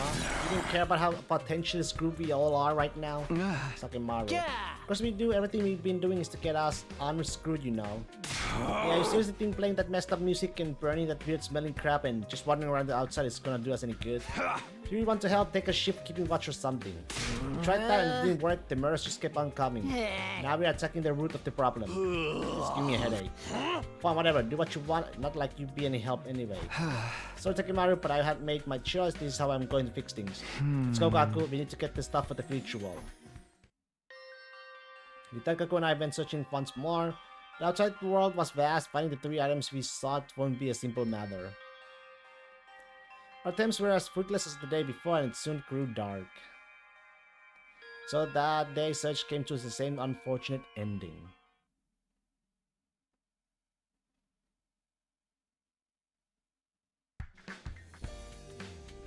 When think of it, haven't seen that ghost woman in a while. Maybe all these countermeasures are starting to take effect. I don't think they are, but I can let my guard down. For all I know, she could be waiting to strike when I least expect it. And I have to concentrate on getting everything we need for the ritual. It's third day on our search, and we walked around until our legs grew stiff. But of course, we still couldn't find a single one of the 3 items we needed. As the darkness of this night set in, Kaku and I dejectedly returned to the school.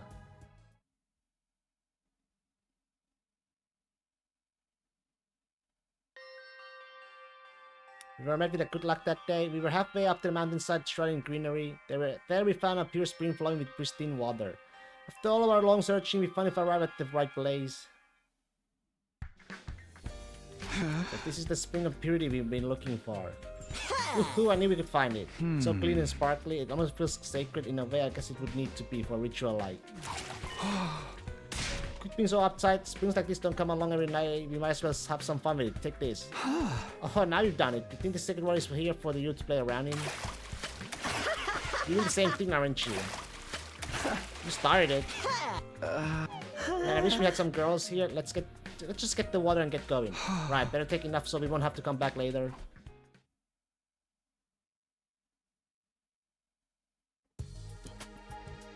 It was Kaku who was suggested that the other 2 items could also be in the mountains. Trusting that the idea followed him to the same mountain we made our way through the day before. We went past the spring we found, and after a few hours, Kaku's guess turned out to be right. We found the second item in a slight clearing in the deep thicket. These must be the coals we need for the rituals. What are hot coals doing inside a mountain anyway? Maybe it got struck by lightning and these embers are what's left of the fires that it caused. You can see how people would consider a strange phenomenon like that to be sacred. Yeah, I guess that makes sense. By the way, I got bad news. We'll be up for nothing if it goes out before we get back. Just means we gotta run. It's a full-on sprint all the way to the school. Sprint, huh?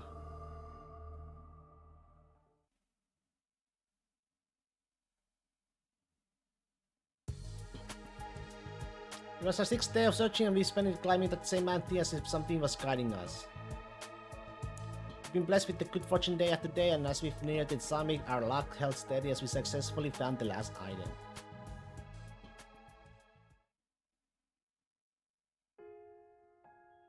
This is the herb we need, right? Let's pick as much as we can and head back. Wait, if you do that, this plan could go extinct. I'm all for taking some extra, but taking all of it's going to overboard. Still late for that, don't you think? Once we get to day 100, it's gonna get torched along with everything else anyway. What's the difference if it dies out of a couple of weeks earlier? Let's get your point, but come on, can we just leave a little of it behind? Seriously, why? Just think this ritual should be, you know, reverent, respectful. Taking all of these sacred herbs feels like something that could call down divine punishment on us. Maybe there's something in that. Okay, we'll leave a couple of sprigs as they are. Do your best to leave while you still can, little guys.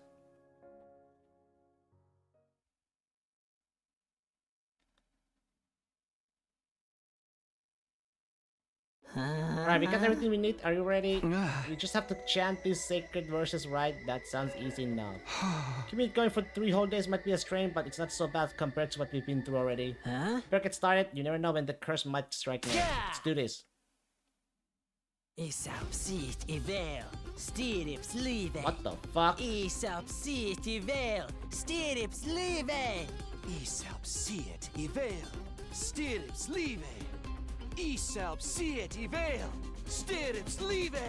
Disturbing the peace again, you two. What are they doing? Beats me. Just ignore them.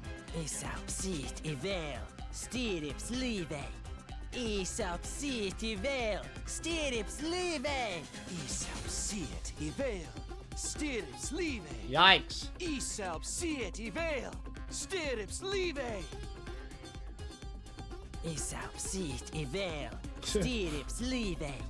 Aesop City Vale, Stirrups Live. Aesop Siet Ivel, Stirrups Live. Aesop Stirrups Siet Live! Stirrups Live. What the fuck, Spirit? Aesop City Vale, Jesus! Stirrups Live. Aesop City Vale, Stirrups Live. Aesop Siet Ivel, Stirrups Live. Aesop Siet Ivel, Stirrups Live. I'm gonna continue chanting all the rest of the day again. Then the sun set and rose again and set again. How the Hiruko branch go? What the fuck, man? Gi fucking parasites? Jesus, man. A parasite Gi queen? It's fucking males? Jesus. And I was right. I was right about the, you know. When we were revealing the culprit, I knew it was Nozomi. She had the fucking queen. We didn't stop, we couldn't let anything interrupt the ritual. Kept it going for 3 days and 3 nights and then... Very interesting with the parasite. Interesting. This morning, the ritual's finally over. Now we don't have to worry about the raid anymore, right? Just hoping we should probably... Give me a attack, come on Kaku. Right, now the curse is gone, I'm not about to lose to some regular old living invaders.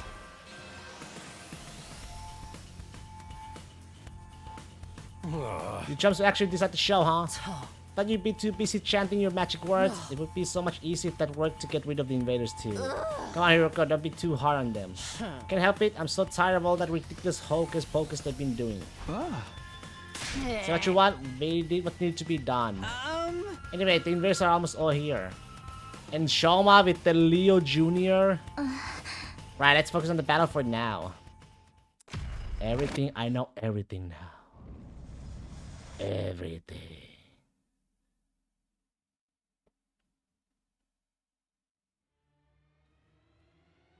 That's a good branch. This branch now, this Kaku is so dumb. Keep up the good. Yeah, that's real bad.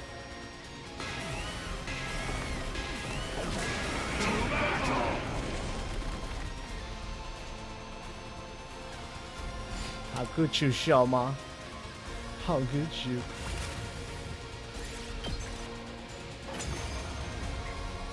Wait. That's all. What do we do? It's all right. I'll do something about it. We're definitely at... Yeah.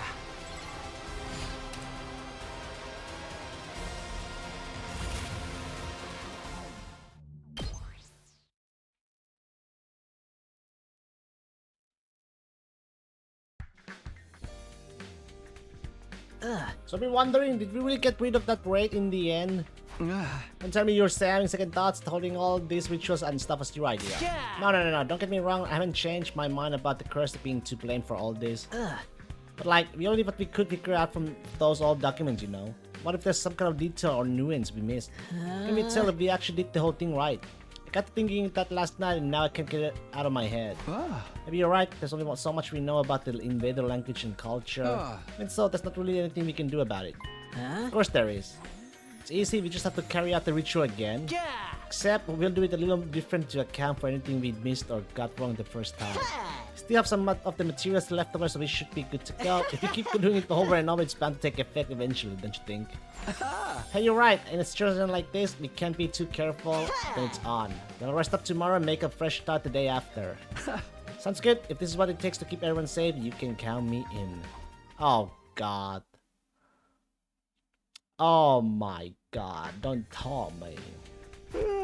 Morning, huh? I need to use today to prepare my body for tomorrow. I could just spend it like normal and spend some time with someone, but somehow I feel like the others won't want to hang out with me right now. The last thing I want is to make things even more awkward. In that case, maybe I'll put together some more incense and purifying salt and stuff instead. More than anything, I just need to take it easy. That's the best thing I can do today.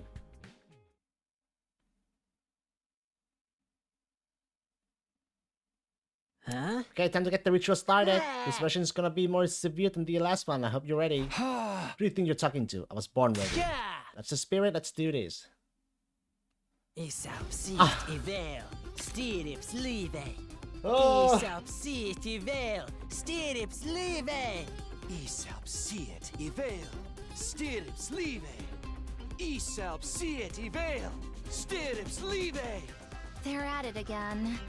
They're really Bruh. into it too. Bruh. I wish they'd at least keep it down at night. Nozomi, are you okay? You're looking kind of This round makes Takumi such a That dumbass. incense they've been burning doesn't really agree with me. Really? It's that bad? Should we talk to them and get them to stop? No. The way they are now, I don't think they'd listen. Just let them get all this out of their system. I'll try to bear with the smell until then. You're too nice for your own good, Nozomi. Isab siet ivel, stirps live. Isab siet ivel, stirps live. Isab siet ivel, Stirps live. Isab siet ivel, stirps live. Isab siet ivel, stirps live. Isab siet ivel, stirps live.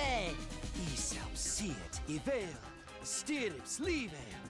Isab siet ivel, stirps live. Isab siet ivel, stirps live. Isab siet ivel, stirps live. Isab siet ivel, Resident Sleeper. stirps live. Isab siet ivel, stirps live.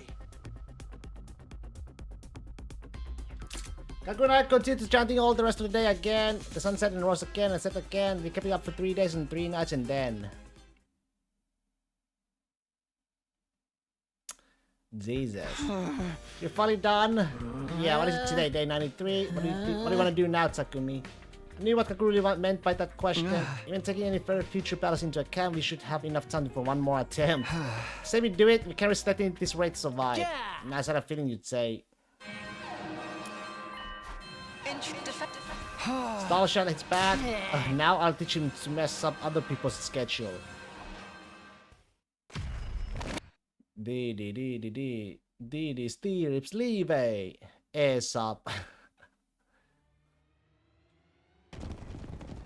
Bomb ba bomb ba bomb. Bomb bomb bomb bomb.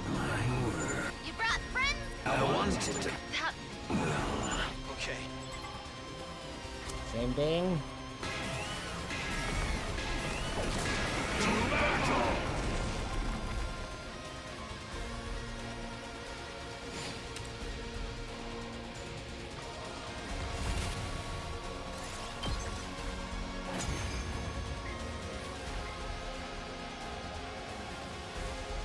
There. Now? Then let's.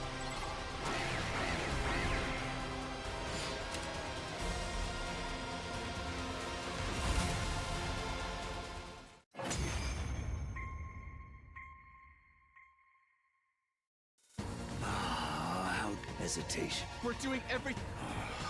Just what is the value of a battle that ends without sealing in? Okay, same thing. Huh? Isn't this a... It's like...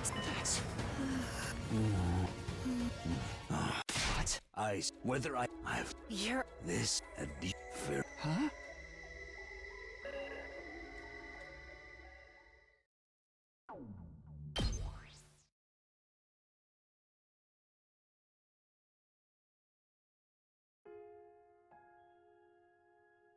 Huh?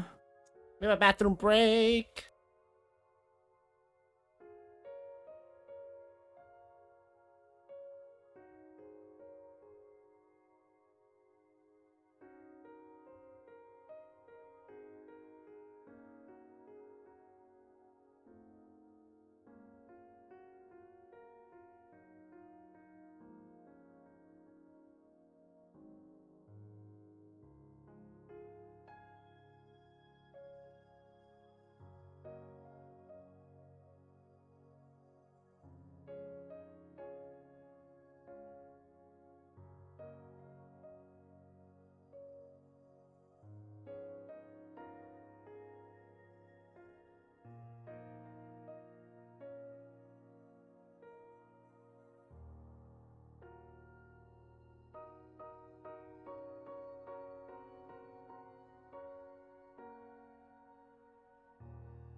Whew, everything's back in its proper place now.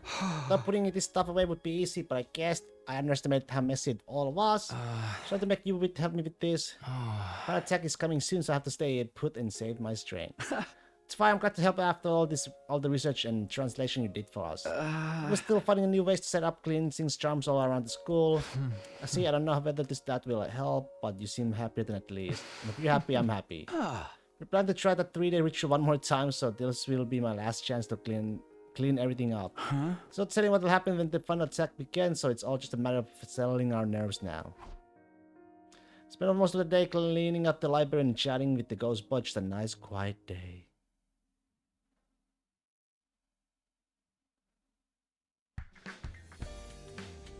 We hold the ritual tomorrow, so I'll take it easy today. I'll just prepare myself mentally and... wonder who that is. Come in. It's okay, you got a minute? Tsubasa, sure, what's wrong? But it's getting near the end, you know. Thinking of getting everyone together to make sure there's no more murders. We figured we stick together and keep watching shifts. No one else will get attacked. It worked better the more people we have, so I was hoping you and Gaku would join us. Sorry, but I passed. We're going to be busy with this ritual. Don't you think it's time you gave all this ritual stuff a rest? We're getting really worried about you.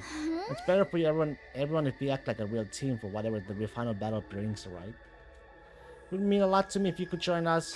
Right, but the ritual takes 3 days, so we wouldn't be able to break off and take our shifts.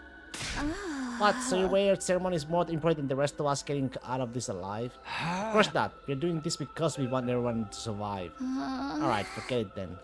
See you around, Takumi. Good luck with your ritual. Tsubasa turned her back on me and walked out the door. I watched her go in silence, then lay down my bed. You'll hold the ritual again tomorrow. I had to take it easy today. Here we go again. Huh? This is it. One way or another, this is our last chance. Let's exercise this raid once and for all. Yeah, we have to protect our friends. Okay, fuck this. Man, what a racket. At least we'll know right away if anything happens to one of them. You know, because the noise will stop. Forget them. Those of us who are still sane have to stick together and keep watch. Right. Let's all do our best for these last few days.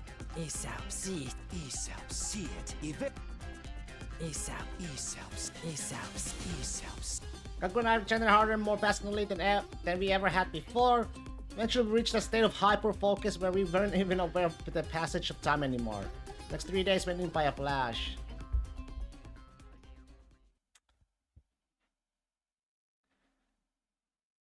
Yes, we did it. Yeah, but we can't relax just yet. Why not? All these rituals should have dealt with the raid. That danger is past us now, but there's someone else we will still need to deal with. She's going to attack us one last time. She'll do it today.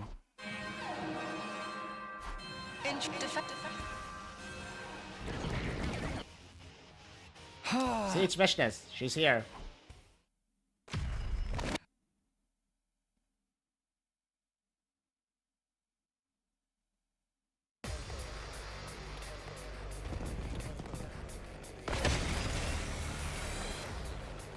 Let's get this started.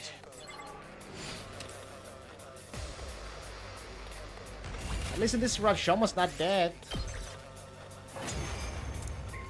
Or Gaku.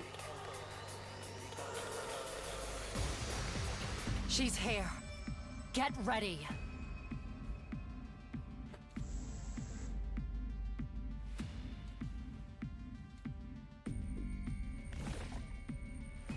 Your power, I shall...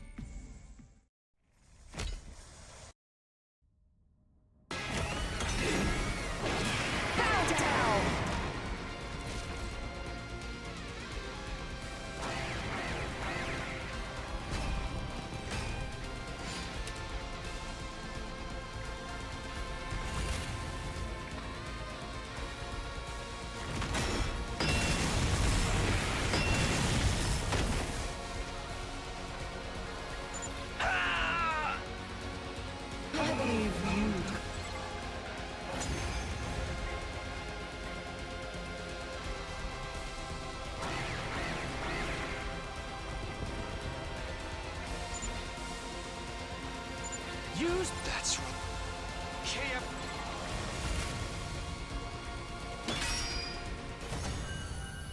Use my power.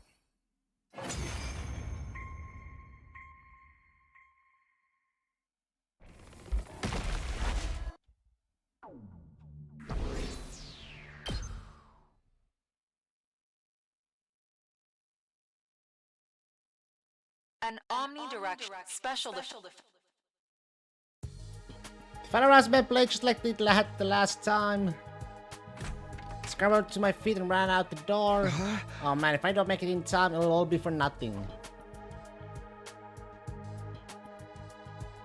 The pod was waiting for us in the schoolyard when I arrived. The others were there too, all except Gaku. Now that it's finally over, it feels a little anticlimactic. Think so? Damn girl, you really are badass. Me, I had a hell of a time just dragging myself out of bed this morning. Don't worry, Takimaru, we all know how hard you fought yesterday. It's obvious you were still tired from that. You feeling alright, Nozomi? You're looking even more pale than before. Still a little nervous about the idea of flying in this thing. But I'm sure you'll be alright. I'll be alright. The war is finally over, so everything will work out fine. Sincerely hope so. Even if the fighting is over now, I wouldn't want you collapsing or getting sick. None of them even looked at me as they stepped into the pot, and honestly, I didn't blame them. I turned them down when they asked for my help and prioritized the cleansing ritual instead. They wouldn't stop me from getting in the pot with them or anything, but we were clearly no longer friends. I irrevocably tarnished my relationship with these four. Yo, Takumi, what's with that sour look in your face? Now that we have reached the end, I can't help wondering, did I make the right choice? Is there a better way to resolve all this? You just love beating yourself up about stuff, don't you? Think about it, ever since we started performing those rituals, the killing stopped and there hasn't been a single new victim. Our plan worked, our hard work paid off, what's so wrong about that? Besides, our fight's not over yet. We killed Vishnas and now we're about to wipe out all the invaders left on the planet. You did it! Just think of all the curses and vengeful spirits something like that is gonna create. Our fight is against those malicious forces isn't over, it's only just beginning. I went to a library and grabbed all the books and old documents and I could carry. I was wondering what took you so long to get here, I guess that explains it. Come on, let's get in the pot, don't want to get left behind. Once we get to the artificial satellite, we'll have to get started on a whole new set of rituals. I can count on you, right, Takumi? I could thrust his fist out towards me, I smile and bump my own fist against it. Absolutely. I'm with you all the way, Gaku.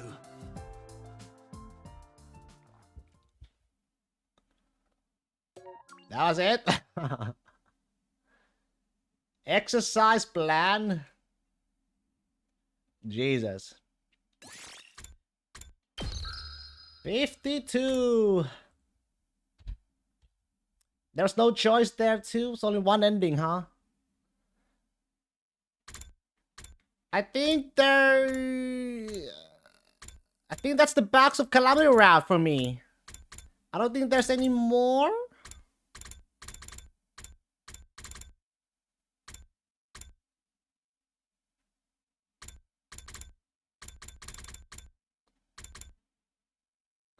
I think that should be, yeah, okay.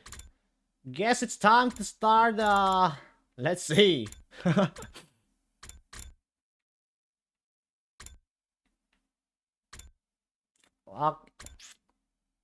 Oh yeah, okay, we got the reveal the secret and the 801. We're not gonna kill 82 just yet, so okay. Reveal the secret. Holy shit, day 3? Holy fuck. We're going way fucking behind. Alright, let's see. Let's see where the new route takes us.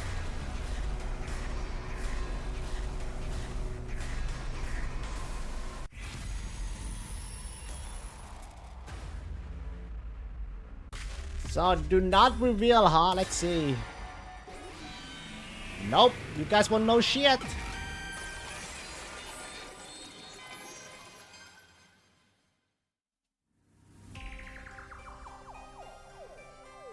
If I want to get everyone on my side, I should really tell them the truth. Oh yeah, everyone is alive, right?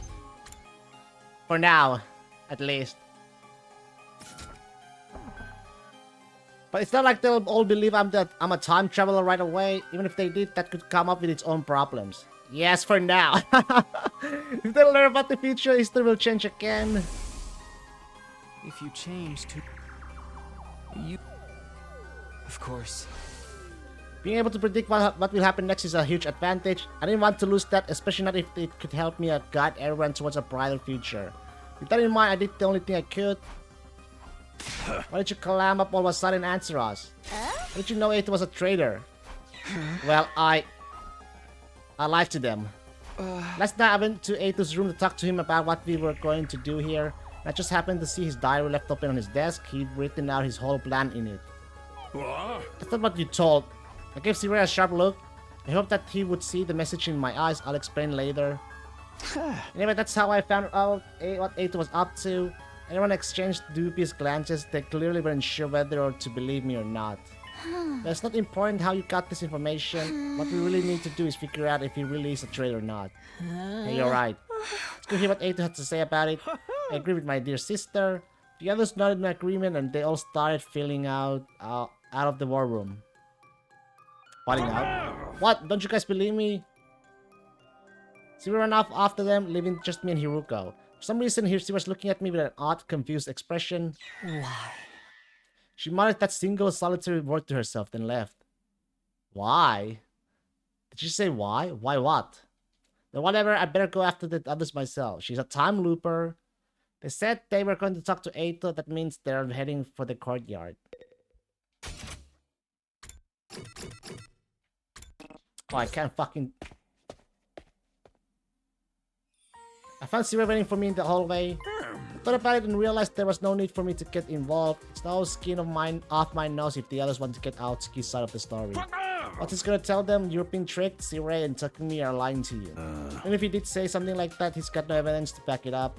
I, on the other hand, have footage of his sudden change in demeanor and everything that he said last night. Let them talk to him if they want. You and I have other things to discuss. Let me guess, you want to know why I didn't tell them the truth? That's right. I explained my thoughts process to Sirei. If everyone found out about what's coming, the future would change again. To maintain the advantage of what my foreknowledge gave me, I decided to keep them in the dark for now. Didn't you come back because you want to change the future, though? Yeah, but to a future where all of us survive. If I can do that, there's no point in any of this. I want to be the light that guides us towards that future. I see. In other words, the ultimate objective is for everyone to watch the final attack together with smiles on their faces, yes? Yeah, exactly. I really couldn't care less about the final attack. But he had the part about everyone being there, right? So I just kept quiet and nodded. I like it. Your interest and mine match up perfectly. What do you say we work together? I'll keep it a secret from the others that you came from the future. You'll help the Special Defense Unit function more efficiently. I'm more than happy to practice a little deception. Thanks, I appreciate it. One more thing, how much do you know about our mission here exactly? And so I told Sirei how things went down during my original 100 days at the academy. Starting with what happened when I went to second to last Defense Academy and met Nico and the other team members. Then the revelation that followed, World Death, Cryptoglobin, the Exodus Project, and the other fishy satellite. And of course, the fact that the boy made of undying flames we'd spoken with last night was what, or rather who was in the defense room. Told him more or less everything I knew. The only thing I left out was what I learned about Nozomi. The secrets she shared that first time were between her and me. I see, and is that all?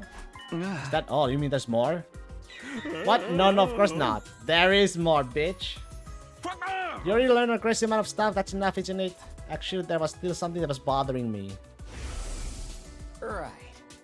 That's what you... Anyway, I better get going. I'll pretend like we never had this conversation. I'll sneaky lie.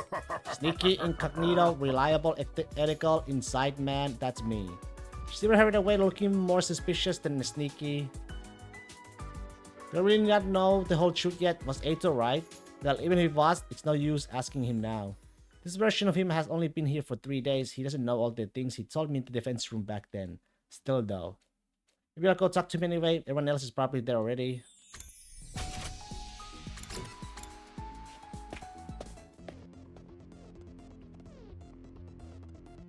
Oh, hey, Takumi. Ain't the fest up already? He told us everything. He said he would look like a bunch of freaking monsters to him. For me, that's actually a compliment. Practically a promotion. In fact, most of the time I'm more on the level of something a monster would leave it in its litter box. You're a monster poop, but that's interesting in a whole different way. His hatred of mankind seems to be the real deal at any rate. Even said we should all be destroyed. It all lines up with what you and Sirei told us. What are we gonna do with him now? Chuck him in a barrel of used needles and see what he catches? What do you think we should do, Hiruko? Oh yes, you've been awfully quiet today, Miss Shizuhara. Something on your mind? No, not really. Yuko's eyes darted towards me almost like she was watching to see how I handle all this. I'll go along with whatever you say, Mistress Hiruko. Would you like his appendix? I'll bring it to you on a silver platter. Why just the appendix? Oh. I leave the decision to Takumi. Oh. You're the one who stopped Eito just last night. You could have killed him then, but you didn't. Oh. I can assume you had a good reason for sparing him.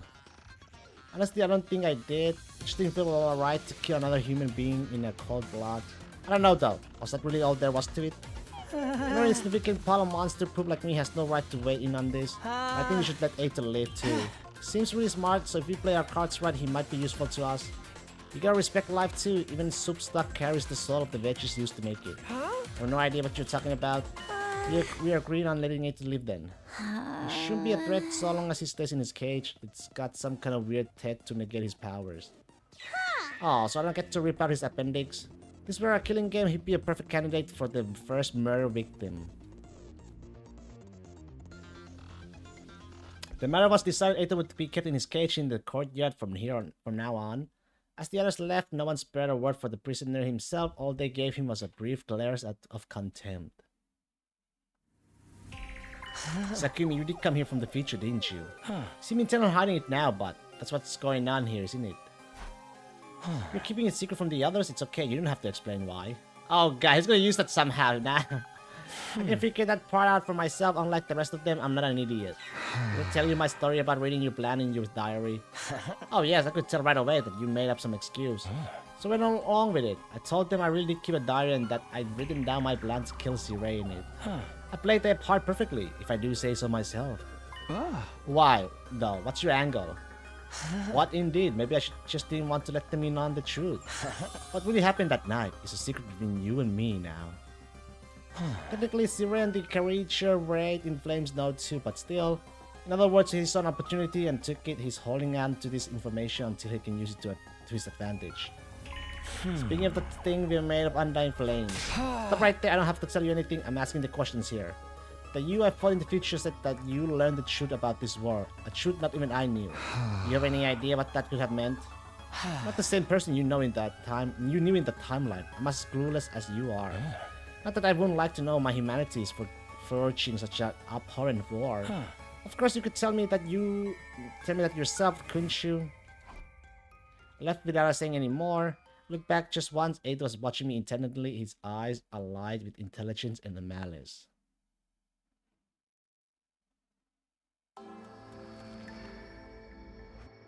That afternoon, after lunch, we made our way to the war room to speak to Sirei. Never did get a chance to get ya to spill the beans about the truth this morning. You're going to tell us, aren't you? When we asked yesterday, you said it wasn't something you could decide on your own. Which means there's someone above you calling the shots, right? Yeah, but don't sweat it. I got permission. I'll tell you everything. Alright then. Don't sound like the person I say. Go ahead and tell us what's going on here. Sirei nodded and began his explanation. None of it was new information to me though. It was the same stuff I learned during my first 100 days. World Dead, Cryptoglobe in the Exodus Project, the artificial satellite, the boy made of undying flames and his physical body in the defense room, the existence of the second to last defense academy and the 5 other fighters there. It all felt so familiar, there was nothing there to surprise or unnerve me. Everybody else was just as shocked as I expected though. When it was all done, they stood there dumbfounded, trying in vain to take it all in. By the time Sirei had finished his explanation, the whole day had passed us by. So what exactly does all that mean for us? Aren't you listening? We're about to hold a killing game. Duh. Wouldn't say anything about that. In other words, we need to defend the school for the next 97 days. When we do that, the missiles that the baby has been charging up will be launched. One final attack to wipe out all the remaining life, including the invaders. That'll stop World Dead once and for all. Basically, I like winning a killing game on a worldwide MMO scale. We ain't gonna get caught up in it ourselves. Right before the attack, we'll board an escape pod, take off into the outer space. Then we'll join the rest of humanity back on the artificial satellite. You guys will get it? How could you not when I explain it so well? For some reason, Hiruko remained silent through all this. She refused to even make an eye contact with any of us. It seemed like she was thinking hard about something. And this explanation has helped me elevate your will to fight to a whole new level, am I right? Hell yeah, I'm ready for this. Let's kill us a whole bunch of invaders. Yeah, you have convinced me. If it means making it back to the satellite alive, then I'm in. I'll give it my best shot. I might need a couple of barf bags though. I'll fight too. I'll do whatever it takes to protect my dear brother. What? But this is the dearest. Don't try to stop me. You can say what you want, but my mind's made up. I think I never ever heard you speak so forcefully. I guess that's that then. How about you, Shoma? Honestly, I don't think a festering dung beetle like me will be of any real use. But I felt this weird surge of power pulsing through my body last night. I feel like I've ascended to the level of, I don't know, a festering stag beetle. Yeah, man, that's the spirit. Takumi Hiruko, you two have been fighting right from the start, so I guess there's no point in asking you, huh? We'll be fighting with a full team in our next defensive battle then. Seems that way. Let's all work together and wipe out those rather than invaders. Ooh, yeah, I'm really feeling it now. Come on, let's do a motivational cheer to celebrate all together now. Special Defense Unit! Best in the world! Indestructible and undefeated! Never lose, never yield! Special Defense Unit, fight on! Fight on! Fortunately, or perhaps unfortunately, I didn't get caught up in the pep rally mood Zero had going on. My last time, like Tsubasa and Shoma and the twins hadn't made up their minds to fight until much later, but had hearing that should really motivate them that much, with their sudden boost in power will have more to do with it, like in Shoma's case. Was the juiced up cryptoglobin flowing through them, giving them more confidence than before? Either way, I was grateful I wouldn't have to convince them to fight all over again. At the same time though, this could mean his story would change again, deviating from the future I knew even more. When I thought of it that way, I couldn't help feeling uneasy. I felt an intense gaze on me. I looked around and locked eyes with Hiruko. She was looking back at me also with a weirdly uneasy look on her face. Uh-oh. The meeting in the war room came to a close. After a somber late dinner, the others decided to turn in for the night. I did the same and returned to my room. I laid down on my bed to just space out for a while, but then I got up and went to the door to greet my late night visitor. Hiruko, what's up? I want to ask you about something.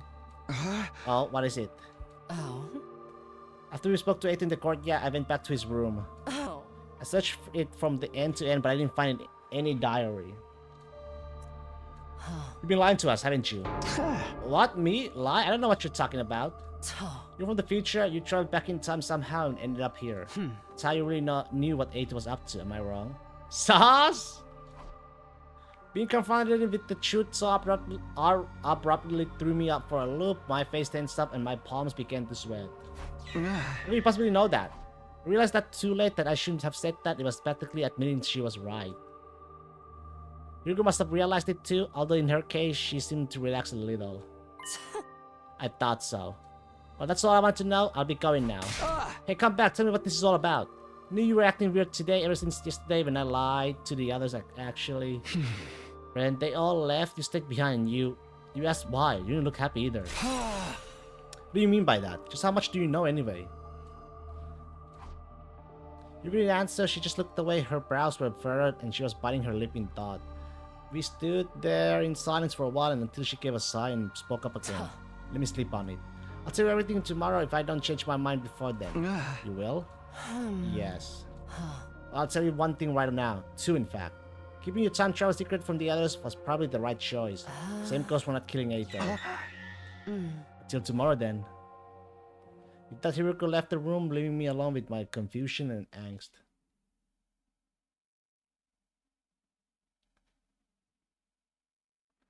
The right choice, was it?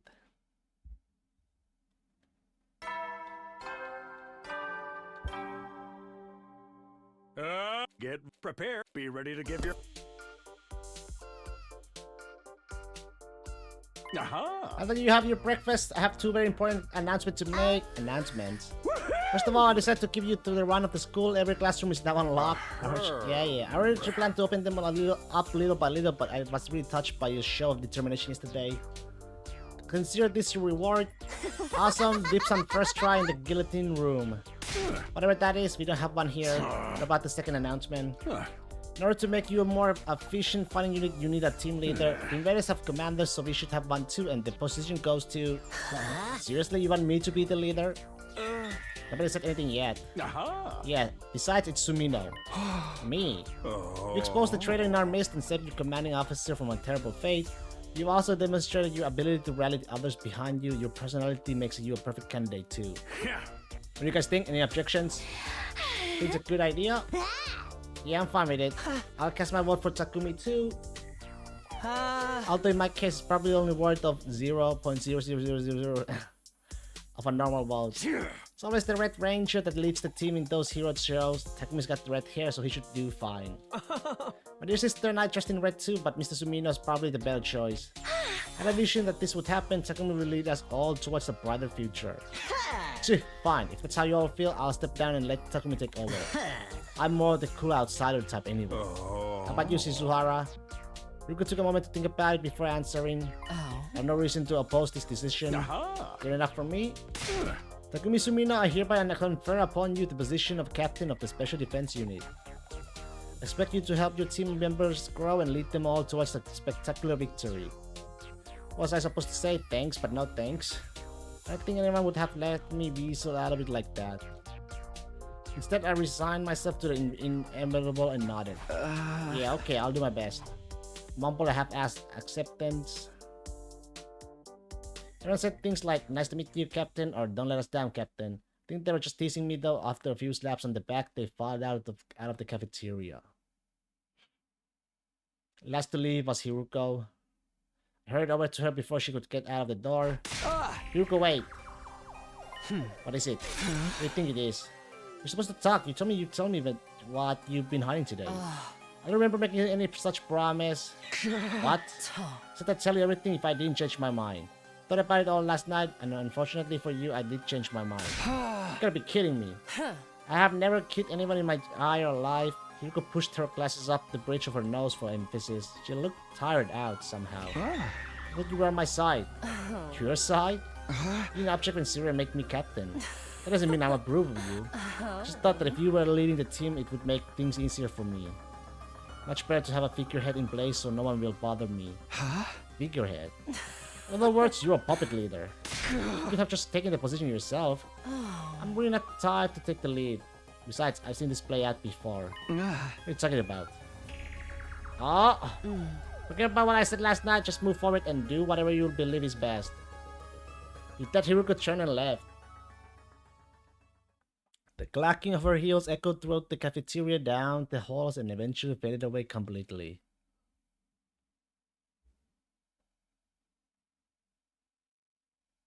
Couldn't stop thinking about what Hiruko had said. How did she know I had traveled back in time? She told me to forget all about it, but that was easier said than done. I couldn't focus on anything else. My mind kept drifting back to this mystery. I needed to get the truth out of her. There had to be a way to convince her to tell me what she knew. Having decided that, I wandered all around the school looking for her. By the time I actually found her, the sun had already started to sink below the western horizon.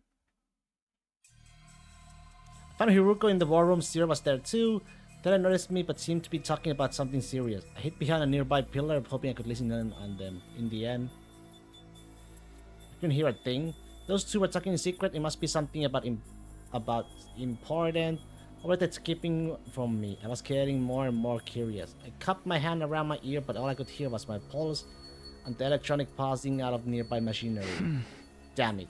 Cursing wouldn't help, I knew that. All I could do was watch them as they carried on their mysterious conversation. I was stood there like that for a pretty long time.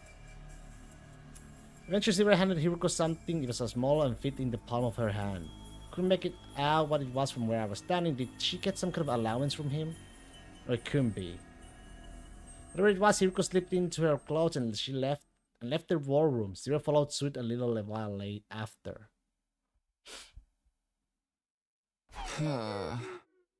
All that time and I still didn't find out anything useful.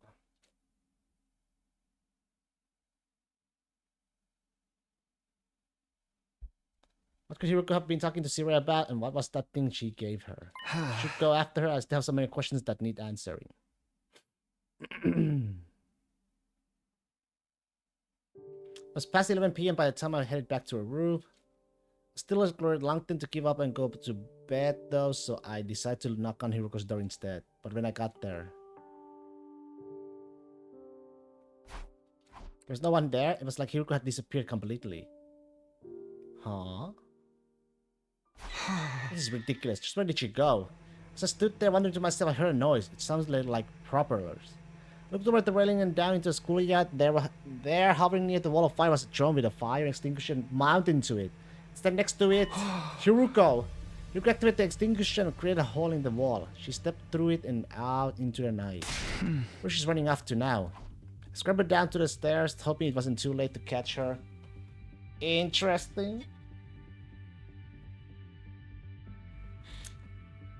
I arrived at the entrance hall, and sure enough, one of the fire extinguishers was missing. I grabbed the remaining one and headed outside. Once I was past the wall, I walked around for a while but didn't see any trace of Hiruko, as I shouldn't be surprised she could be anywhere out here. Now that I come this far, I couldn't just give up. Given what she told me last night and her conversation with Cirei today, Hiruko had a lot of explaining to do. I wanted to know why she was wandering around off school grounds at night too. Just what is she up to? Still glancing around, I made my way down a narrow alley between the two crumbling old buildings. That's when I saw it. As I was turning a corner, I caught a sight of someone. They were a pretty long distance away. It was dark too, so I couldn't make out any details, but even from behind, it was obvious enough who it was. Hiruko. She was standing outside the entrance to the building on the edge of the town ruins. It didn't look like a house, it was probably some kind of office or facility. She looked around her one last time before slipping inside and disappearing from view. I hurried after her. What is this place? Guess I headed inside. Oh, it's the portal! Went through the entrance gate and headed towards the main building. I opened the door as slowly and quietly as I could and went inside. This route so far is very interesting, actually. Holy. Right away, I noticed that one of the doors in the hall was slightly ajar and light was spilling out from the room beyond. I crept closer and peered through. What the? My hand shot up to cover my mouth. I almost said that out loud. Hiruko was in there, alright, but she hadn't noticed I was here yet. I noticed some kind of large machine casing a few feet away from the door. I darted in and snuck behind it. With a sigh of relief, I took another look around the room. It was packed with a weird-looking machinery, most of it rusting or broken. Maybe this was a research lab once, but doesn't look like it's been used in a long time. I pulled my head out from my hiding place to see what Hiruko was doing. She seemed to be operating one of the machines, pausing every now and then to adjust her glasses. Did you do it? Now. She walked over to a giant locker and pulled the door open. Hey! Inside there were some kind of all-body suits like what deep-sea divers or astronauts would wear. There were several hanging in that locker, more than 10 at least.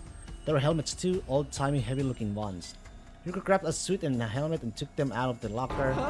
Wait, she's not going to change right here, is she? The thought of it being here while she undressed got me really really nervous. Luckily or unluckily, she didn't actually strip down but put the suit on over her clothes. So that's where the suits came from, huh? There, ready to go? I'm running out of time. If I don't make the leap soon. Did she say leap? What's all that about?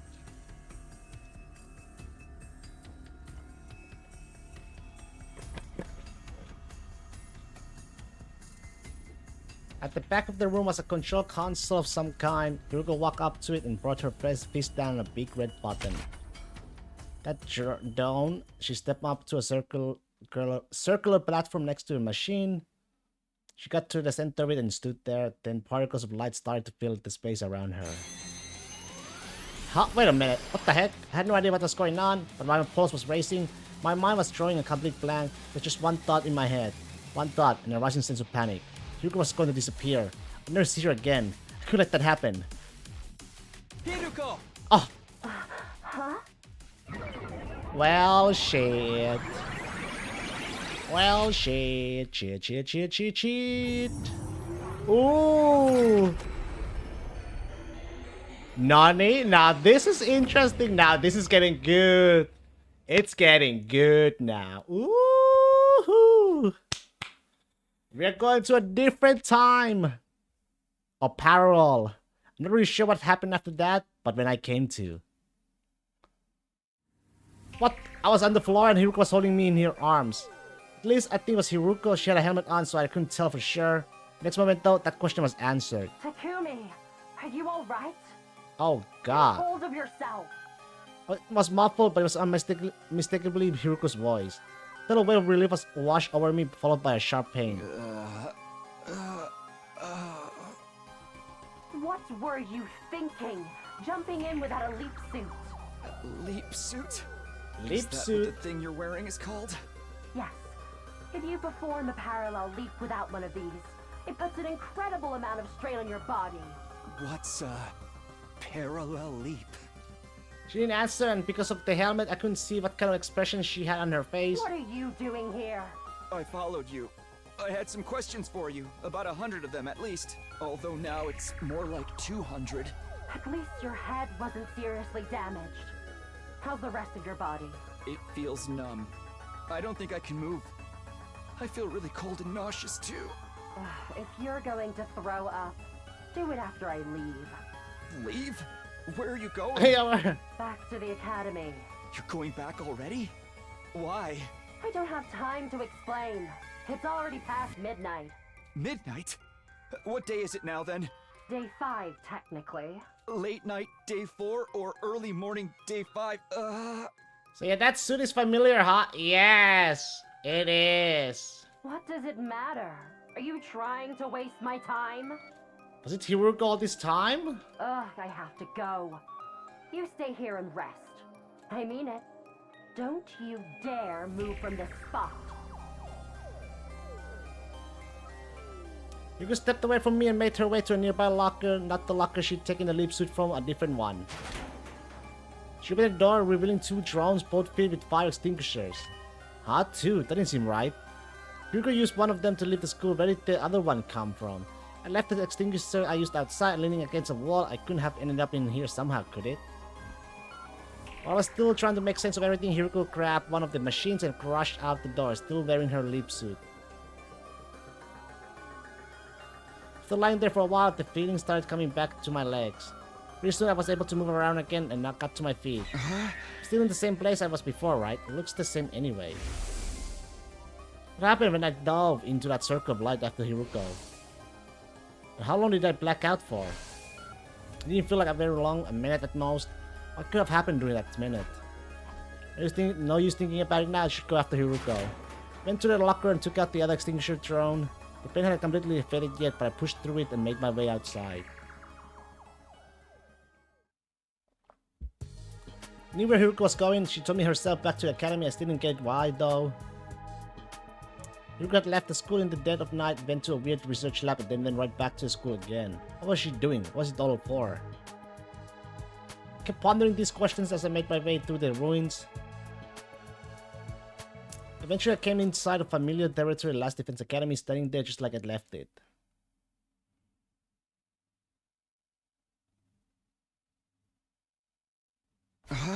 Now, where's Hiruko? Look for Hiruko.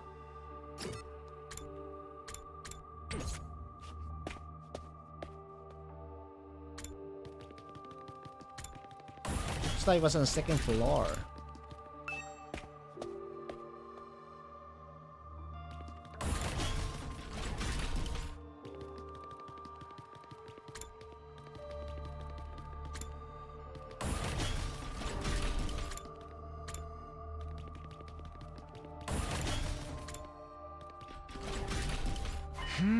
Is this the classroom usual lock? It looks like I can get inside now.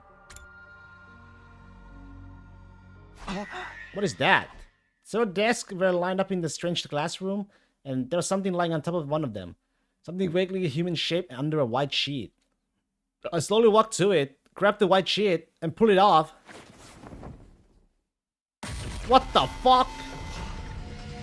Eito? What the fuck? No. It can't What is be. this? He was shut up in his cage. There's no way he could have gotten out. He died in this one? So then how? How did he get here? And why is he dead? But before I could do anything,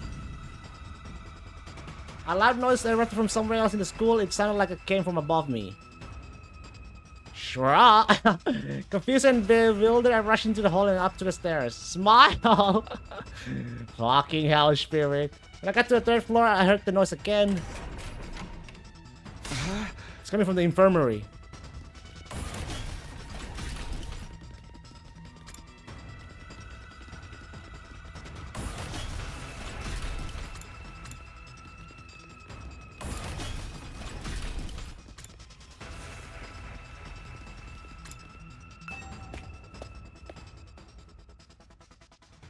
Somebody was collapsed in one corner of the room. She still had the weird suit on, but her helmet was gone now. I could see her face clearly. It was Hiruko. I scrambled over to her and prop her up, just like she'd done for me earlier. Hiruko, are you okay?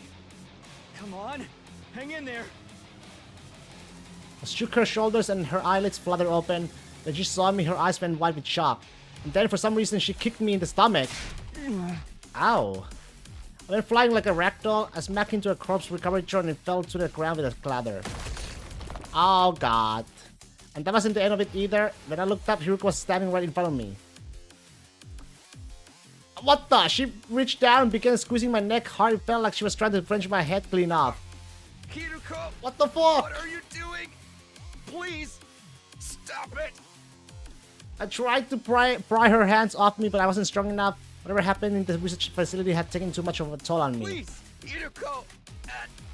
At this rate, I'm really gonna... I never got to finish.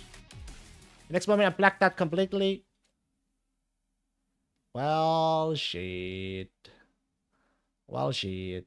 I don't know how much time passed after that. My consciousness drifted back at some point for a little while. Everything was still kind of fuzzy though. My vision was blurry. It was hard to make out what was going on around me, but I had the vague impression of someone standing in front of the revival-matic. It was Hiruko. There was a corpse recovery thrown on the floor next to her. Somebody inside. I really couldn't tell from where I was. I tried to sit up, but in the state I was in, I couldn't even lift my head up. So I just lay there and watched. Last thing I saw was the recovery drone getting sucked into the larger machine, and then everything went black again. Oh, fuck. Man, Takumi always blacking out. The next time I woke up, it was a lot more sudden and more violent. Ow. I was on my feet, forced to stand with my arms and held behind my back. Don't tell me, was all that just an act? Please do tell me I have a talent for inhabiting a character. Oh, people do tell me. You sure fooled me. It's me, I was Hiruko all along. Yeah, I know. Looked over at the revival-matic, it was empty and the drone from before was gone. I really wish this was just a plate, then maybe we could rewrite the script so I wouldn't make such a terrible mistake. Mistake? I couldn't save him. I had no idea what Hiruko was talking about, but it felt like it would be a bad idea to press her on it. Her voice was small and fractured in a way I hadn't heard before. Well, we're done here, let's get going. We're going back to where we belong.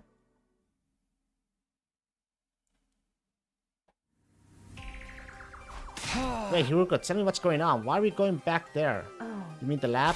This is some kind of research facility, right? Just what kind of research do they do here? Hiruko wouldn't answer me, so she just kept going, leaving me no choice but to follow her. Hiruko, please tell me what's going on. I'm so lost. It's bad enough that we're in this weird lab. Also, I saw a body back at the school. Body? Yeah, it was Eito. I saw him with my own two eyes. He was in the classroom on the second floor. He'd been trained. He was just a dried-up husk. I see. Is that all? Aren't you shocked by that? Not especially. Seriously? You could turn away, shutting down any further conversation. She began flipping switches and turning dials on the different pieces of machinery around the room. I trailed up after her and asking questions after question, but she ignored me and just kept working. Then she opened up the larger locker. Put this on. That was the most she'd said to me in a while. Well, how do you like it? You call this a leap suit, right? See how it adjusted to fit your height? That's one of its special functions. It will automatically shrink or stretch to fit the dimensions of whoever wears it. It's not like I'm insecure about being short or anything. Well, we should get going. Hugo stepped away from me. She pressed the red button on the control console and stepped onto a round platform like I'd seen her do before. Come on, hurry! She barked out an order at me and I instantly complied. Well, it'll start any moment now. What will? 3, 2, 1. Back to the present! To future, to past. I don't know.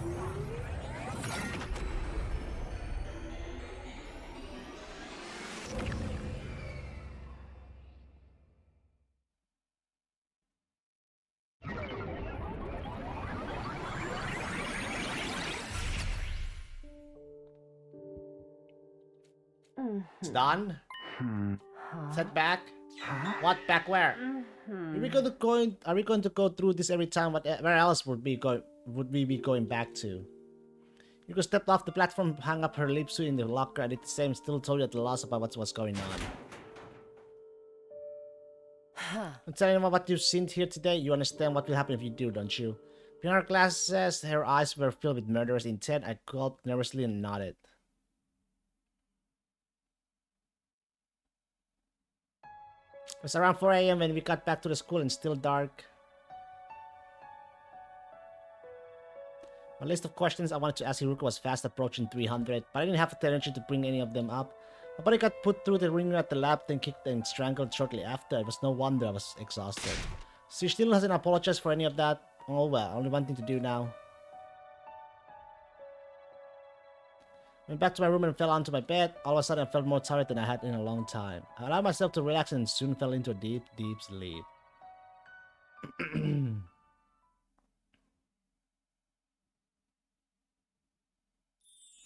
Woke up and went outside realizing I must have slept away most of the day. I didn't feel so tired or beaten up anymore, but my head was still as fuzzy as ever.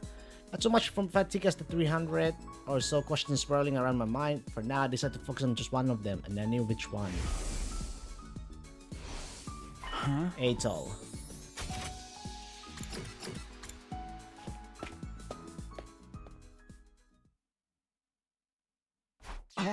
Eito, you're... What's the matter, Takumi? You look like you've seen a ghost. Not that I've ever seen a ghost myself or seen how you look when you see one. You think about it, isn't that expression a little problematic? I mean, it's hardly showing proper respect towards the dead. You're alive. In response to my comment, Eito put his hands on the bars of his cage and pushed against them. Last time I checked, yes. If I were a ghost, I'd have paced out of here a long time ago. What's going on here? I saw his body just the last night, didn't I? Just tell me what's wrong. Did you come across a corpse that looked like me or something?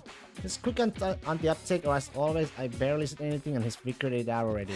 You might believe it, but I know how to keep a secret. I still haven't told anyone about you coming from the future. You need someone to talk to, confidentiality. I'm always here. Come on, tell me what happened. I knew better than to take that risk. I left without saying another word.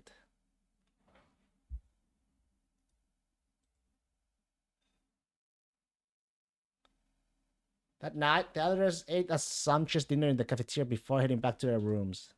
I struggled to force down a few spoonfuls of rice porridge. I'd put it outside and stop Hiruko before she could leave. Hiruko, have you got a minute? I really need to talk to you.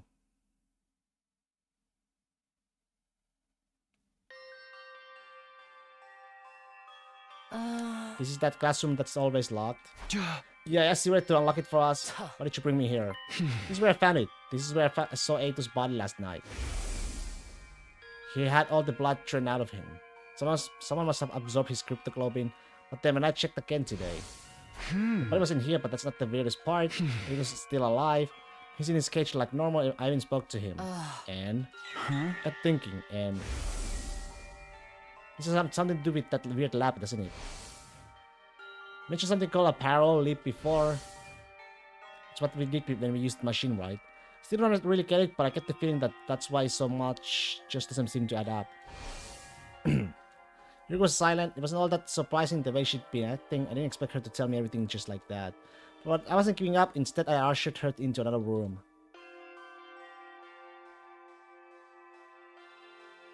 Why here? I spoke to Zero about something important in here yesterday. You were spying on us? I'd prefer it if you didn't put it like that. Either way, it's not a pleasant habit. When you finished talking, Zero gave you something. What was it? Some dried kombu kelp in case I got hungry. Okay, now tell me the truth. Okay, no answer. I sighed, shook my head, and moved on.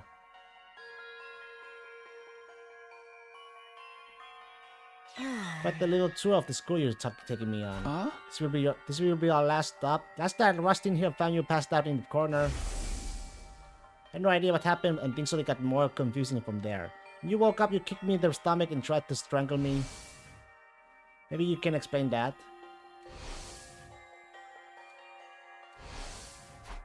Still haven't apologized for that, you know. Didn't have a lot of choice in the matter. It was a regrettable accident. An accident that nearly killed me. Fine, I'm sorry. You got your apology. Can I go now? Yuko's already turning to leave, but I grabbed her arm before she could go any further. I'm not done yet. After you nearly killed me, I came to just for a minute. and I saw you in the front of the Revival-Matic with a corpse recovery drone. Who was inside the drone, Hiruko? You said I couldn't save him. Him? Who? Were you talking about whoever was in the recovery drone? Was that all you wanted to ask? Just one more thing, and this one's the most important of all. You already know that time travel exists. You knew I came here from the future. How? Yuko pushed aside a lock of her long, silky hair and looked away. She was clearly nervous. She was biting her lip, fiddling with her choker, and tapping her heels. Finally, she made up her mind and spoke up. Alright, I'll tell you. You will? On one condition. Starting tomorrow, I'm going to have a lot to do. I might struggle to get it all done by myself, so I need someone to help with it. You mean me? Naturally? What exactly would you want me to do?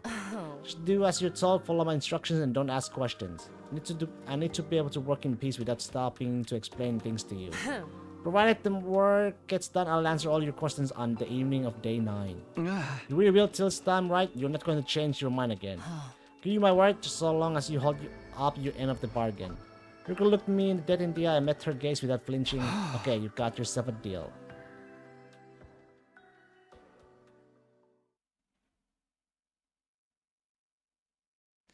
Ooh, that was a long-ass day.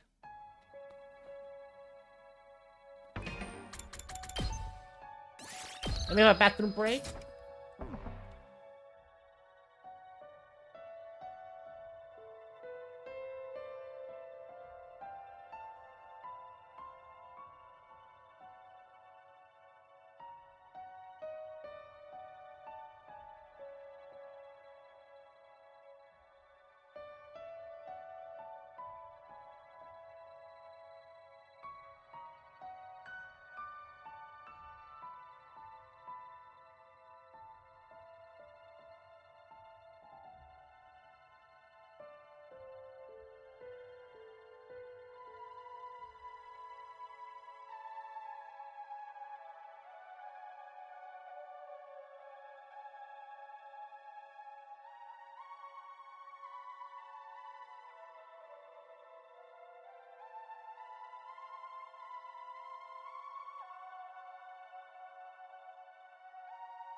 Hugo called on me in my room shortly before dawn the next morning. Oh? Get right to the point. I'm going to the second to last defense academy today, so I want you to come with me. I'm sure you understand why we're going. To get Nico and the others right. Nico nodded. It was no surprise she knew about the other campus. She really had to explain it to everyone a few days ago after all. Hey, wait a minute. Today, you don't mean right now, do you? Of course. It's not even 4:30. Time is of the essence. We need to be back here before tomorrow. Tomorrow was day 7. That was the day that the first commander we faced came back to fight again. Fight us again? You mean for the battle? You know about that already. That's a penalty. Told you not to ask questions, or are you incapable of holding up to your end of the deal? Reluctantly held back to the torrent of questions welling up inside me. Now go and wake the others up. We need more than 2 of us for this journey. We need to put together an excursion team. Okay, but why do we have to be the one to do it? I know it's just such a pain, isn't it? Are you starting to see why I made you a captain now?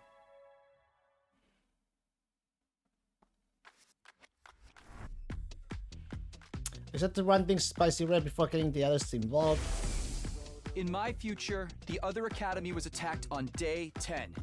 During that battle, Moko was taken prisoner and later killed. It's better for us to avoid losing soldiers if we can help it, right?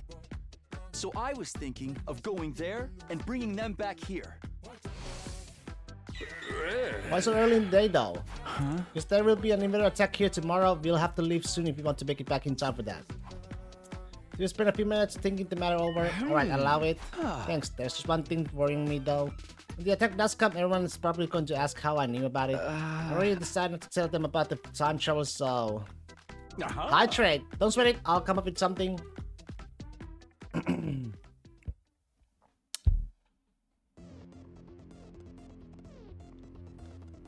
As it happens, I receive a word from the artificial satellite. Zero's explaining the situation to the rest of the team. According to the intel, there's going to be another attack sometime tomorrow. They were able to deduce this by analyzing the enemy's movements from above. It's going to be a lot more of them than you saw on your first day here, so I made the decision to call in the troops from the other campus to supplement our current fighting strength. Had to hand it to him. He started convincing the others accepted his story without their second thought. He was saying we need to get them back all before tomorrow. Riko's playing her part too. You'd never have guessed this was her idea in the first place. So who's going, who's staying? Sumino, Shizuhara, Kawana, and Kinzaki, you'll be our excursion team. What about me? I want to go murder the guys at the other campus too. Nobody said anything about murder, Miss Amemiya. Like Takumi and Hiruko, we seem they can fight, but why you pick the other two? Yeah, why did you pick us? If we ended up having to fight while we were out there, wouldn't Takimaru or Darumi be a better choice? But that would leave us without any experienced fighters back here. Just think about what would happen. What would mean if the excursion team didn't make it back in time? Guess it makes sense. You handle Tsubasa? Yeah, I think so. I haven't eaten today, so if worst comes to worst, I won't have a lot to throw up. But you, Shoma?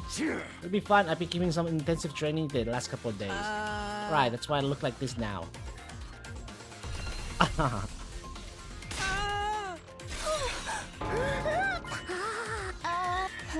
Can you even control it now? If I relax a little, I go back to normal. Sorry, you must have found that pretty revolting, huh?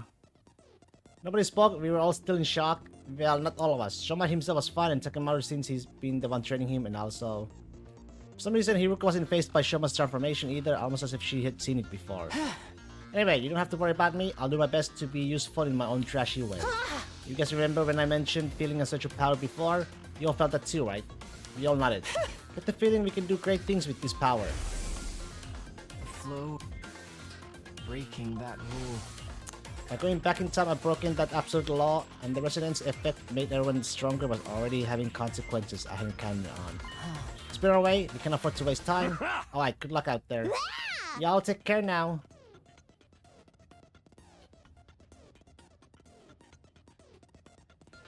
With that, the members of the excursion team went to the war room for additional briefing from Z-Ray. Apparently there was a shortcut we could take by putting out flames in strategic places. This route would cut down on our journey of time considerably. It still wasn't the kind of round trip we could make in a couple of hours though. If we made it back before sunset, that would be enough for me.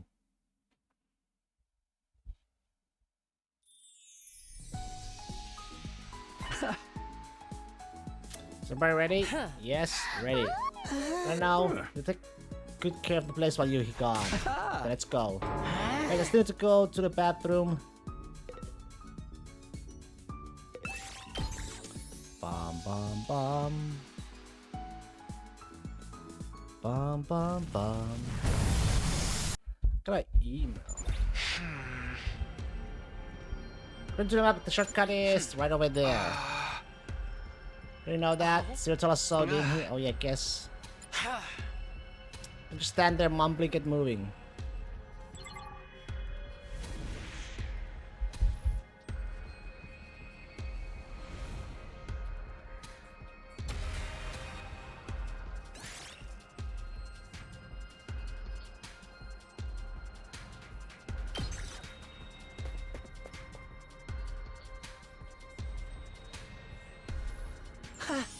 Whew, we finally made it.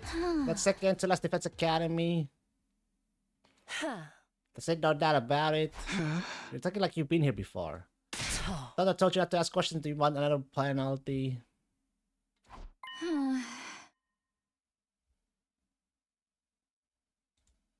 Penalty?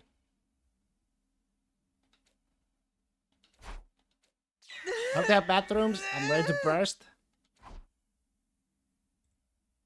Someone dashed off towards the school and disappeared inside. You could have just gone on the way here. But we can't go outdoors. She strikes me as the delicate type. Then as the rest of us got closer, I saw her. Nozomi.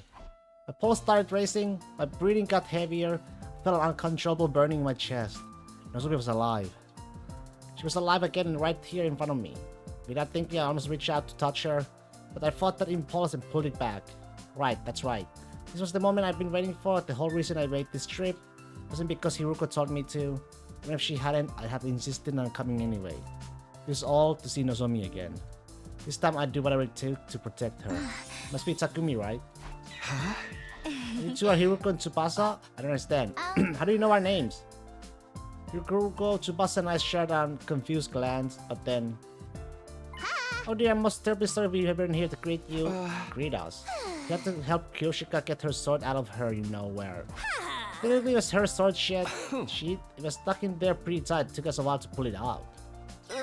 Her, you know where. You don't mean... Please don't get the wrong idea. It was lodged in the drain pipe in the bathroom, that's all. Then Kurara thrust the Holy Jumon's sword sheath in there in a moment of impish high spirits. Was clocked? What was I supposed to do? What do you think my beloved sword is? I know it's something you used to... don't say no word. Well, back up a minute. Can you answer our questions, please? Yes, what's all this about coming out to greet us? You received a communique from the Honorable Sirei, you see. I see, so basically Sirei called ahead and let you know how to expect us. Just that, he told us the other stuff he's been keeping secret too. He explained how the circumstances have changed. Wait, I still don't get it. If Sirei could contact you, why did we have to come get you? He was only able to get in contact a few hours ago. The electronic interference has been rather fierce of late. Do you know what's going on now about the attack on Last Defense Academy tomorrow? Yes, we do. It makes things easier. I wouldn't want to waste time on explaining things to you. You go get the school bus ready to leave. There it is. Afraid that I won't be joining you though. Huh? I am unable to abandon second to Last Defense Academy if I've been ordered to guard it with my life. Ordered by who? Was it this Sirei person? No, these orders came from someone higher up. Nico looked up as he said this. Up at the huge celestial body in the sky, it lit with countless mechanical lights, the artificial satellite. What? But last time he could come with us though. What the hell? Why would they? The enemy hasn't realized this school is only a decoy yet. Sooner or later they will attack it. When that happens, are you planning to self-destruct? Oh my, how did you know? Sorry, but I won't allow that. We can't afford to lose you. If I thought Hiruko was showing a softer side of herself, I was wrong. The very next moment, she dashed towards Nico and brought her heel down viciously and on his head. Damn! What the? Wow, that was sweet. I wish I could do an axe kick like that. Nico fell to the ground with a thought, still scattering sparks from the top of his head. Some part of his body was making a high-pitched, staticky whine I'd never heard before. Why did you do that? Good grief, and I thought I was the killer of this group. Don't worry, an attack like that won't destroy him. I just forced him to shut down for a while. Everyone stood rooted to the spot, standing to silence. It felt like we were doing that a lot today. As usual, Hiruko was totally unconcerned about what anyone thought of her. Let's get going. She picked Nico up like he was a piece of hand luggage and began carrying him towards the parking lot where the school bus was waiting. Then, with all of us safely on board the school bus, we left second to last Defense Academy behind without another word.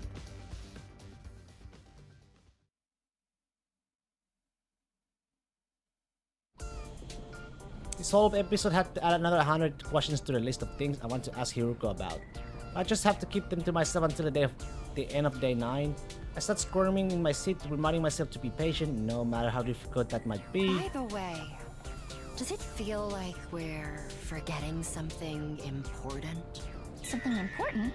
I've got all 28 volumes of my favorite manga. What's so important about that? And I've got my signed world championship.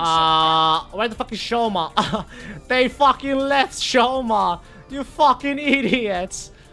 Nobody cares. They left Shoma! Now that you mention it. Oh my! There's supposed to be 4 of you? Oh no! Shoma! We forgot all about him! I'm sure it's fine. We made a U-turn, rushed back to the second to last Defense Academy. Sure enough, we found Shoma in the courtyard there, tears streaming down his face. We picked him up and made a fresh start on our return journey. Jesus. It's fine. Really, I don't mind. It's no wonder you'd forget about me. I know my existence is about as flimsy as a 0.01 millimeter thin piece of rubber. That's not true! Did you actually understand what that meant? Not exactly, but I kinda got the gist of it, you know? There's only one thing you can use a rubber that thin for. Don't say it! Imagine if this caused them to be late and then Vashnes killed Darumi. No! That would be so fucked up! We spent the rest of the journey on doing our very best to cheer Shoma up. Eventually, we built his self-esteem back up to its normal, albeit still low level, and the last Defense Academy came into view on the horizon.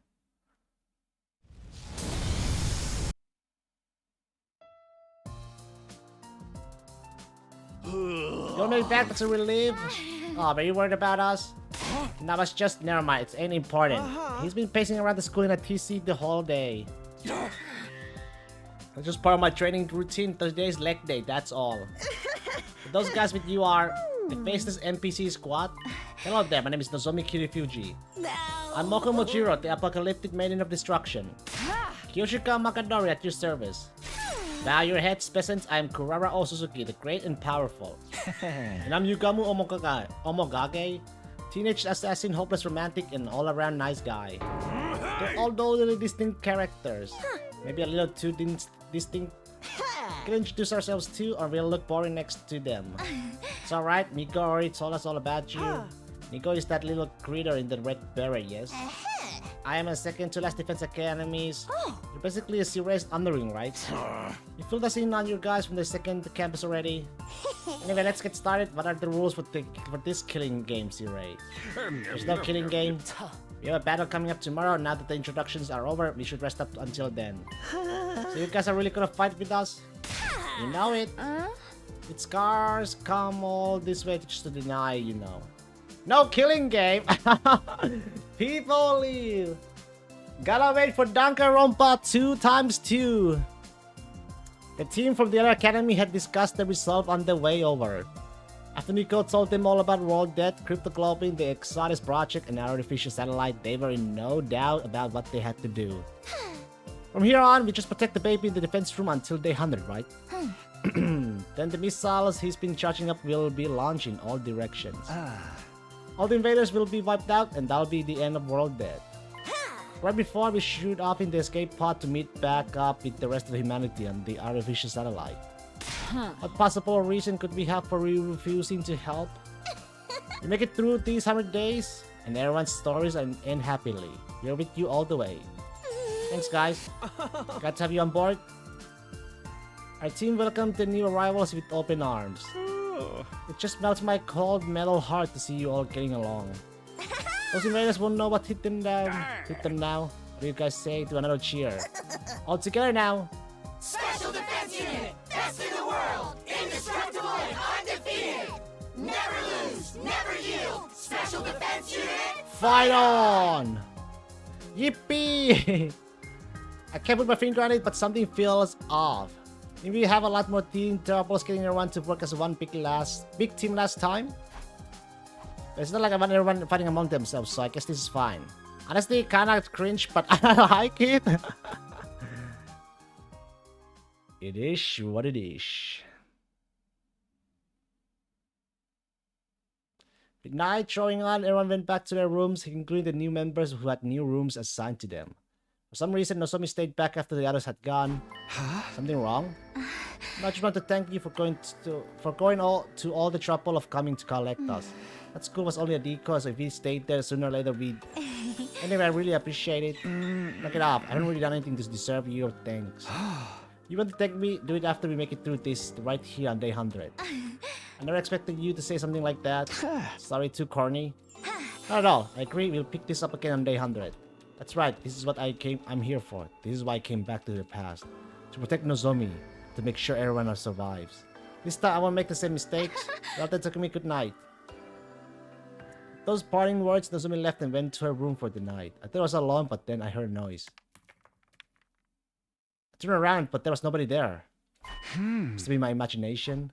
No, there's somebody. Still not totally convinced. I made my way to my own room. There's a faint aroma of lavender in the air. A scent that felt weirdly familiar. Oh god, okay, saucy sauce already. Somebody.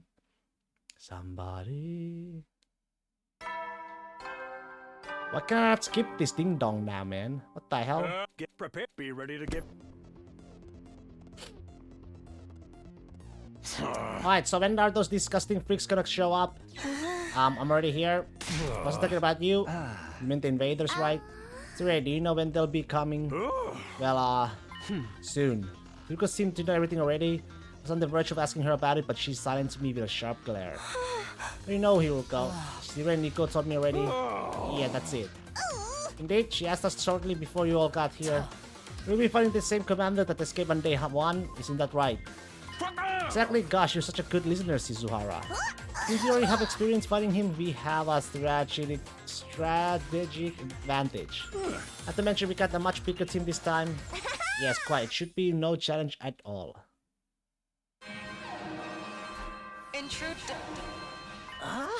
They're really here? I told you, didn't I?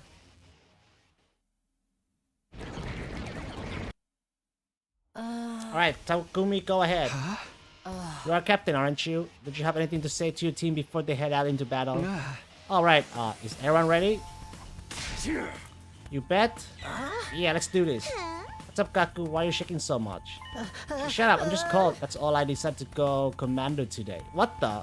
You have at least pretended you were trembling with anticipation or something. Ready? I took a whole bunch of anti-nausea pills, so I... Toluchimon's sword is always ready. She longs to spill the blood of the wicked. And go whenever. I'm such a nothing character. I'll probably get wiped out right away anyway. Don't be such a pessimist. You got the apocalyptic maiden of destruction looking out for you now. And this cruel prince of the underworld is ready to protect his dear sister at any cost. You're really going to let me fight too? You made your feelings abundantly clear. I know I couldn't stop you even if I tried. Yeah, boy. I'm ready to wash all this blood off my hands with even more blood. So work together out there. Humanity's counting on us. This isn't just for them, but for ourselves too. We fight for our future. Oh my, this camaraderie is so touching, so moving. Not bad, I suppose. Okay, Sumino, you're in charge. Do it to me. Come on, guys, let's do this.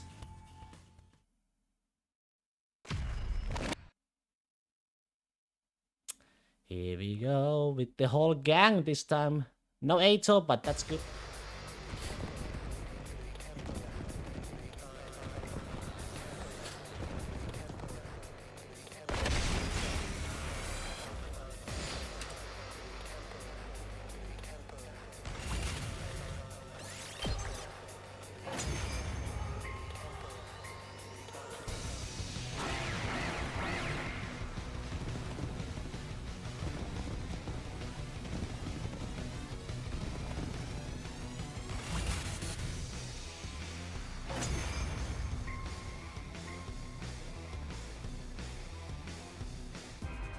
Huh? Who is that? Hey! At the edge of battlefield watching us fight was a figure I didn't recognize. Is that the commander you guys fought before? That's No. Vashnes. That's not him. Yeah, that guy was a straight-up giant. Maybe he's gonna transform and get big again? No, that's not it. I've never seen that person during the whole of my previous 100 days. I have no idea who they are, but they're not the commander, that's for sure. Don't get distracted, Takumi. That's not who you should be focusing on now. Huh? Over there. Who's this? Another party crasher? Ah, that's him, guys. Yes. That's the commander we faced on our first day here.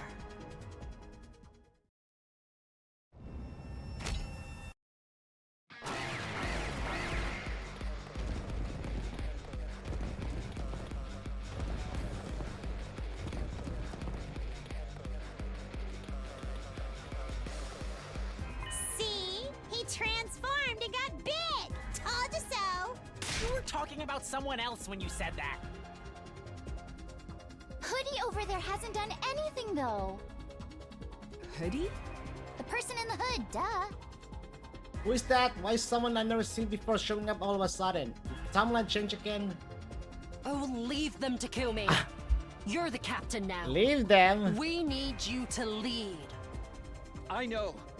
Everyone, concentrate your attacks on the giant commander. I believe he called himself Mervrum, yes? Got it!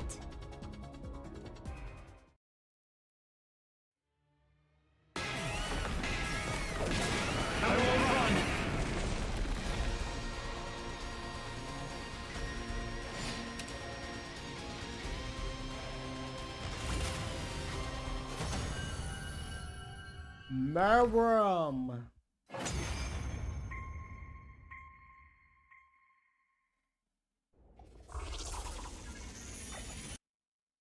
Is it actually over this time? Did we win? Yeah. I think so. Wow! Go us! Excuse me while I go rip out that Mervrum guy's appendix. Why just the appendix? What happened to Hoodie? Look around, the mysterious figure had disappeared at some point during the battle. Who was that anyway? Mayhap a simple wanderer? What do we do with this guy? He ain't dead yet. They were pointed out to where Mervrum lay on the ground, heavily injured but still breathing. I think he's trying to say something. Let me take a look.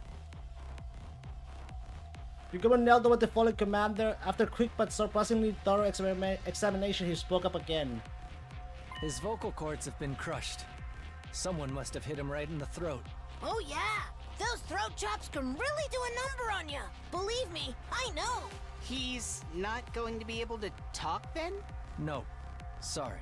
Even if he could, it's not like we can understand their language. Yes, we can. When he first showed up, he told us his name and stuff, remember? I am Mervrum, the Paragon of Order. In the name of Order, I will strike you down. He was the one who got struck down, though. Epic fail! Yeah, so what do we do now?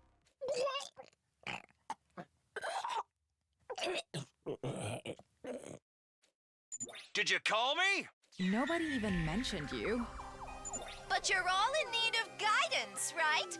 You want to know what to do with Mervrum? Well, yeah. The answer's easy.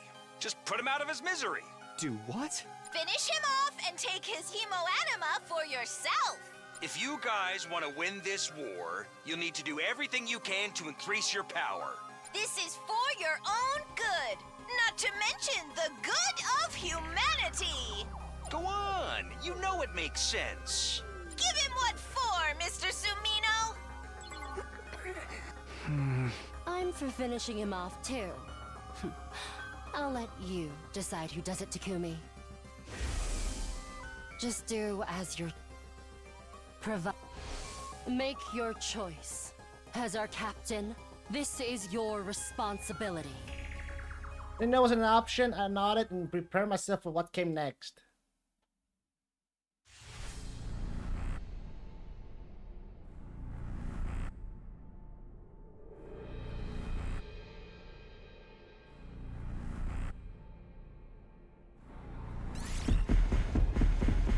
Kyoshika! Finally she can have some. She's been dead so long.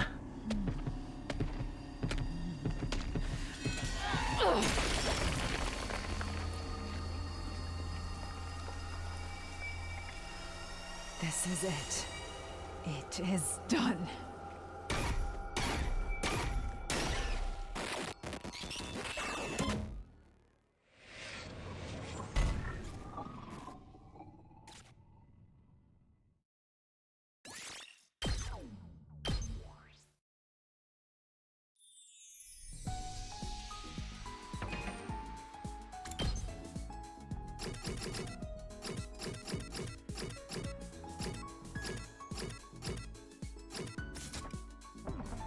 Oh, we all made through the battle in one piece. I took a shower afterwards to try and get my head together. We decided to meet up in the rec room that evening to celebrate our victory. It's a little early, but maybe I'll head over there now.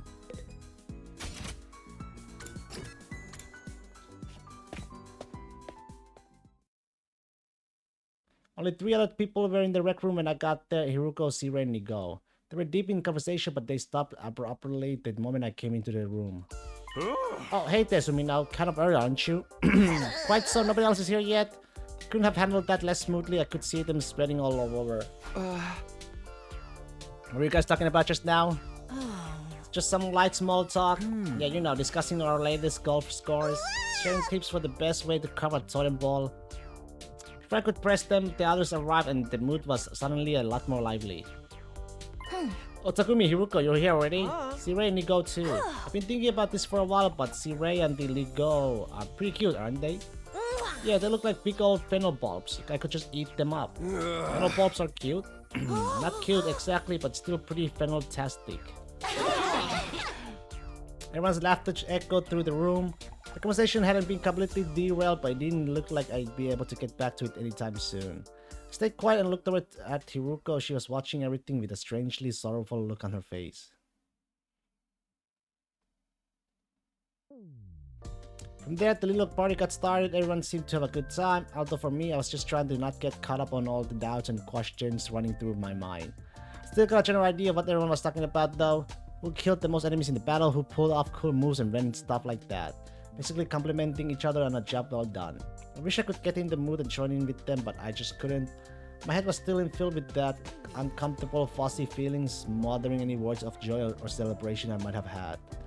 At least time wasn't tracking. Before I knew it, it was getting late. That battle was really something. Yes, indeed, I can't stress enough just how inspiring you all were. Now I know you're all enjoying yourself. We think you should call it a night here. Alas, and for shoots, I mush the banquet end already. Just what have you been drinking, Kyoshika? Something carbonated, probably. What? Then why? These drinks affect her like alcohol for some reason. How'd you know that? Well, anyhow, you should all get some rest. You've got a big day tomorrow. A big day? It's happening tomorrow. Oh, did we tell you? You have to fight another defensive battle tomorrow, you see?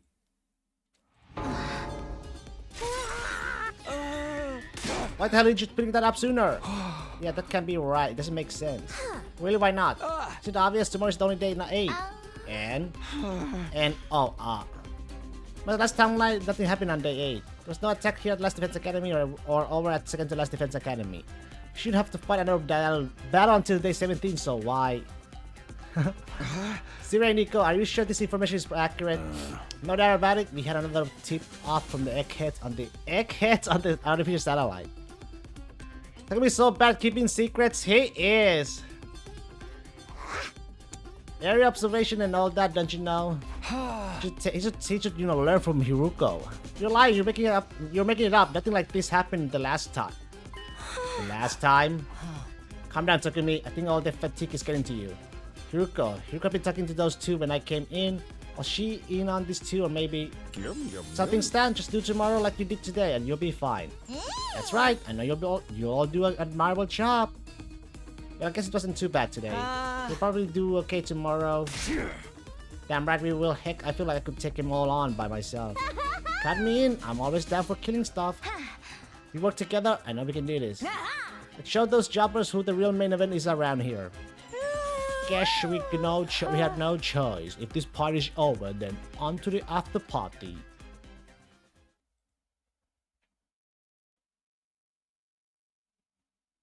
I had barely closed the door to my room when he appeared. No after party after all? Huh? You were there while all that was going on? You can send this body pretty much anywhere in the school. Inside the school? You could have shown yourself then. The others should be able to see you now, kind of like how they could understand Merworm in the battle today. Yes, that's because of you coming back in time and your cryptoglobin resonating with theirs. And it turns out that's affected the enemy as well. Merworm was stronger than the first time you fought him, wasn't he? His cryptoglobin has resonated and powered up too. And that one change has led to another change. Let me give you an example. Let's say Rocket 8 takes off at point S, travels 60 miles through space, and arrives at point B. After that, Rocket B also takes off from point S, but its angle of trajectory is 1 degree different. After traveling 60 miles, how far away from point B do you think the Rocket B would be? 1.05 miles. Just 1 degree results in a mile-long difference. In other words, even the smallest deviations can lead to big changes in how things turn out. Like with the enemy attack coming tomorrow? Yes, for one, the commanders are stronger now, so they're able to mount attacks sooner than in your timeline. That person to Hood appearing must be another of those changes. Hoodie, as you end up calling them. I don't know who they are or why they're here either, but I don't think they're here to help us, I'm sure of that much.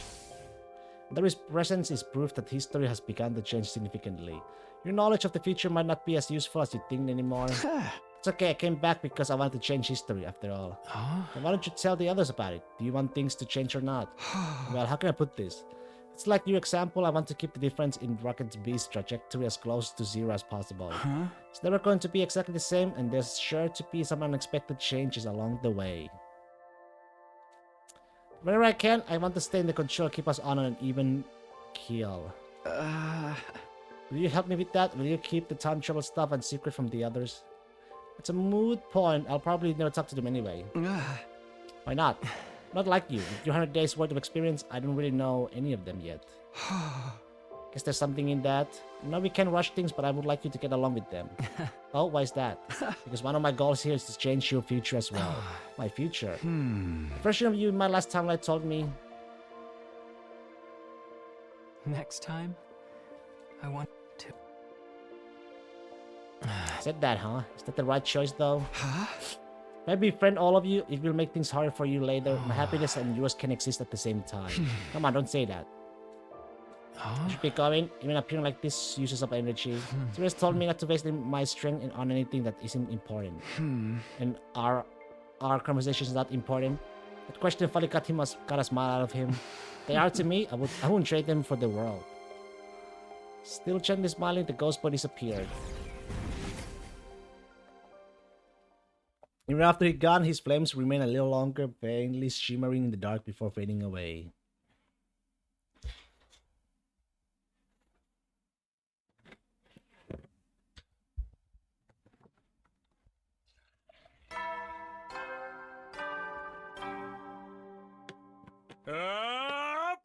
Get prepared. Be ready to get...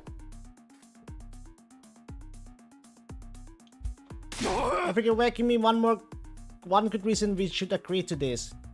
I'm telling you, we need to every extra bit of firepower we can get. The argument began in the cafeteria that morning after breakfast. Zero and Nico were nowhere to be seen. Apparently they were shut up in the war room, nailing down the strategy for the battle today.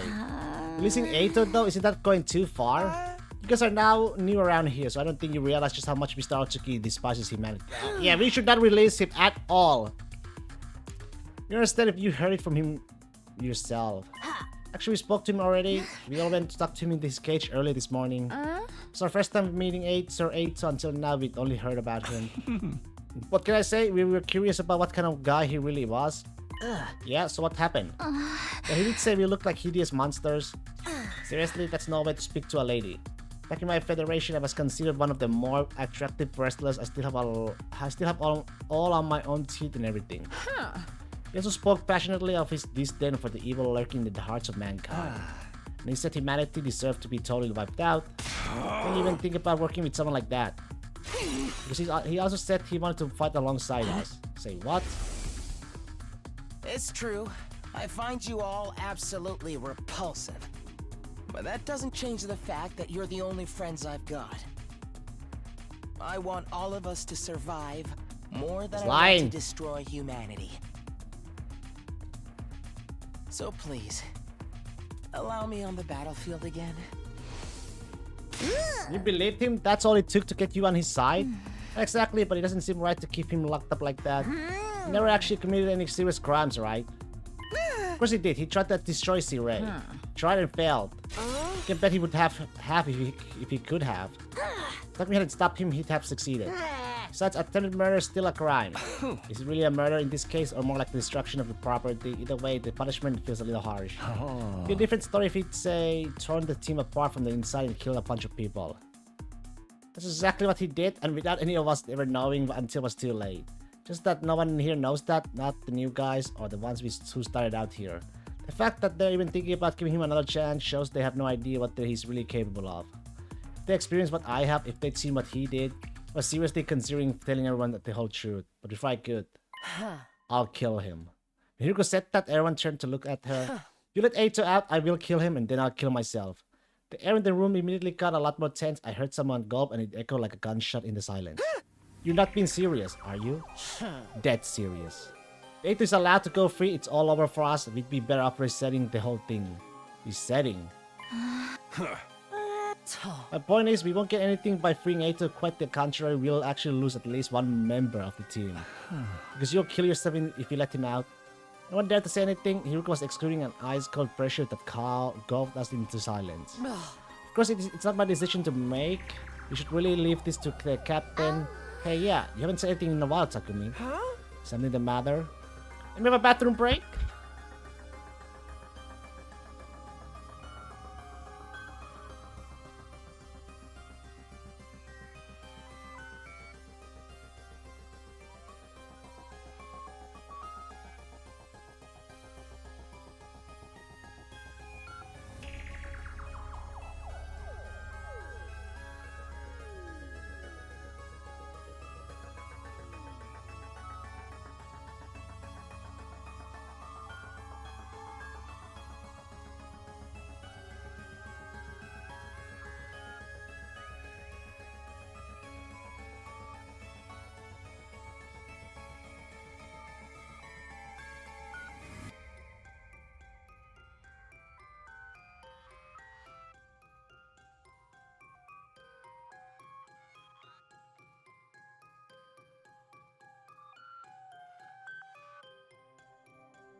Just like that, everyone's eyes were on me. I wasn't about to get intimidated though.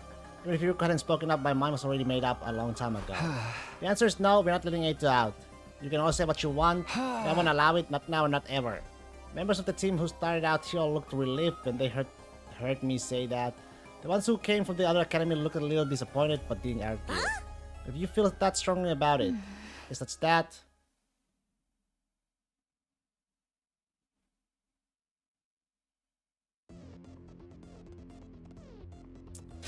Ugh, I'm so bored. Bored. How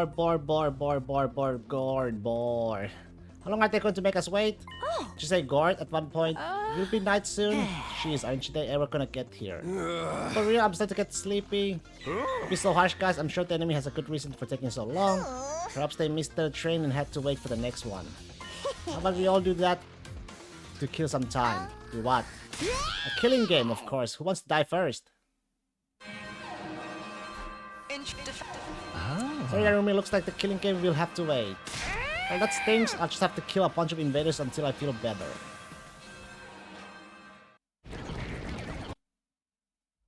So, Siri, what do we do? Weren't you and Nico supposed to be nailing down a strategy all this time? Oh, sure, we nailed one down alright. Nailed it good.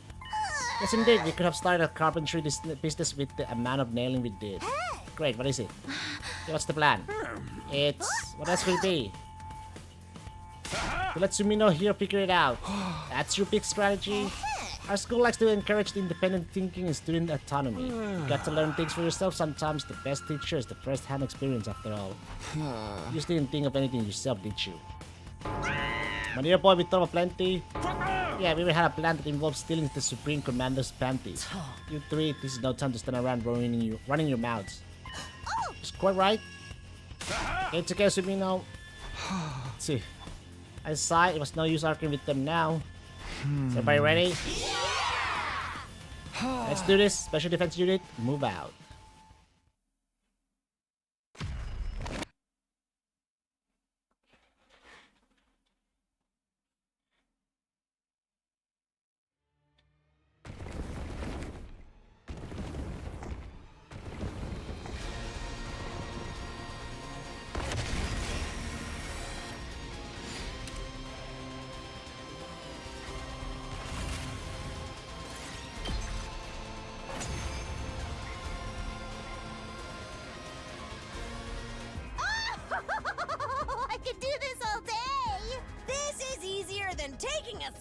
In an inflatable bounce house! Don't let your guard down yet.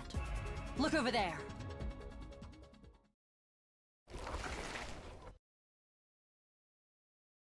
The Hoodie! It's Hoodie! They're back again. Ignore them! We got invaders to kill. Focus on the commander. Oh, it's Parmit. We can deal with the other Pakran? one later. Pakran! 2 arms! Bakuran!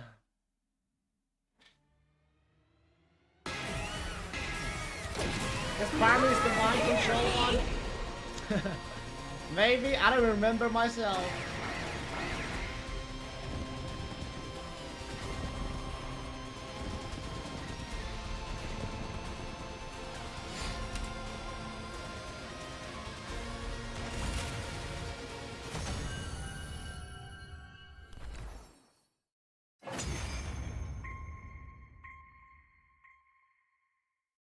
Another bloodbath. We really did a number on these guys. All thanks to my galactic bazooka, of course. Are we naming our attacks now? More importantly, what do we do about them? You know, pointed to where the figure with Dobbs Hoodie stood. If you can't walk it towards us with a slow deliberation, then they pulled back their hood, revealing. That's the Supreme Commander! What? Siri told us earlier. This is who's leading the invader army. Her? Nashness. Boss? I'll thank you not to refer to me by such a vulgar term. Supreme Commander brought her hand up to her mask. Among my Hello. people, I am known as Veshness, the paragon of hope. Well, I still say I'm cuter. No one said anything about her being cute. So you can understand us now, too? She just narrowly her eyes in response to my question. Was that your attempt at a bluff? Or do you really not know? The hell are you talking No, about? we don't know. She was silent for a moment. Seemed like she was thinking about something. Finally, she spoke again. I see.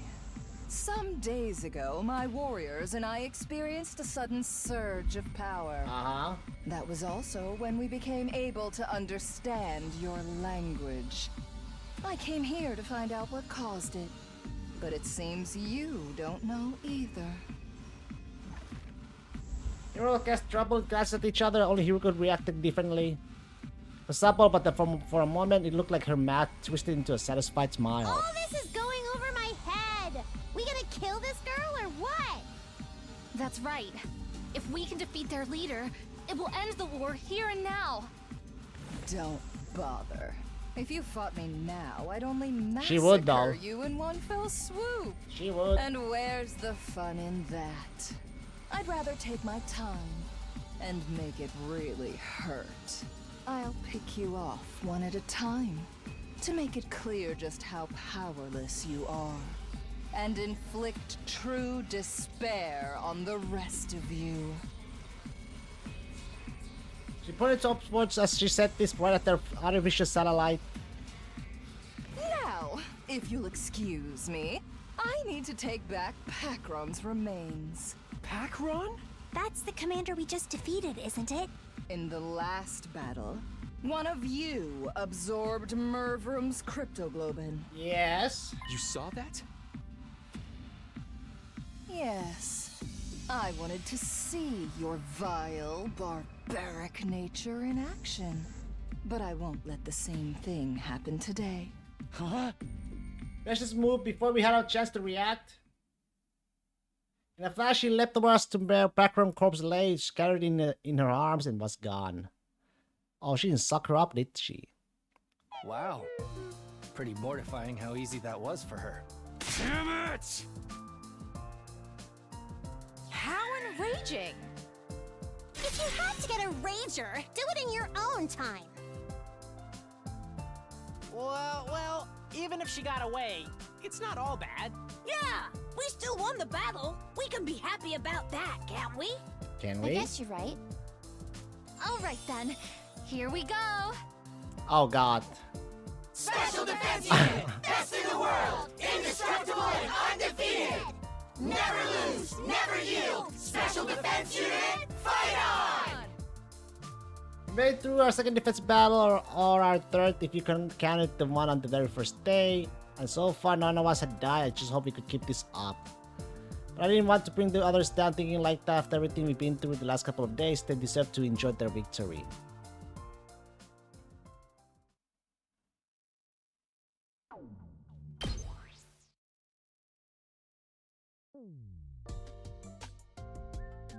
Nice work, everybody.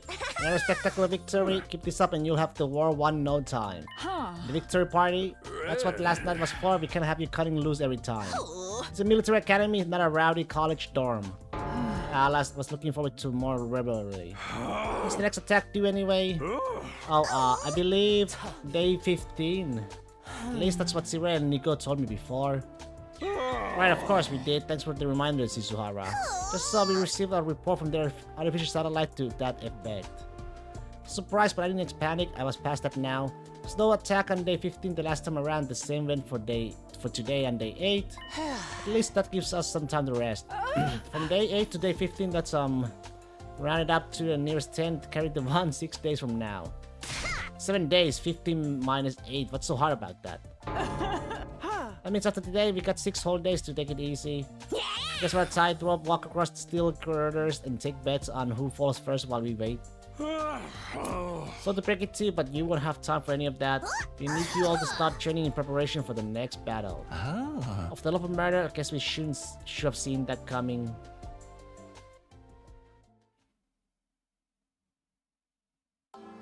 After the battle, we took our time over a late dinner and went back to our rooms. I stayed out on the roof though. I was thinking about Hiruko. Starting. Just. Provided. Was that day 5? And for the past 3 days, I'd done everything she asked me. There really was a lot to do. We'd been so busy, I hadn't even had time to think about all the things I wanted to ask her. All that was about to change. Tomorrow was day 9, the day I get my answers. Holding you to it this time, Hiruko. I won't back down until you have told me everything. I was conscious of a weird, restless feeling in my chest. Was it from anticipation, or was it something more like a fear? At that point, I still couldn't say for sure.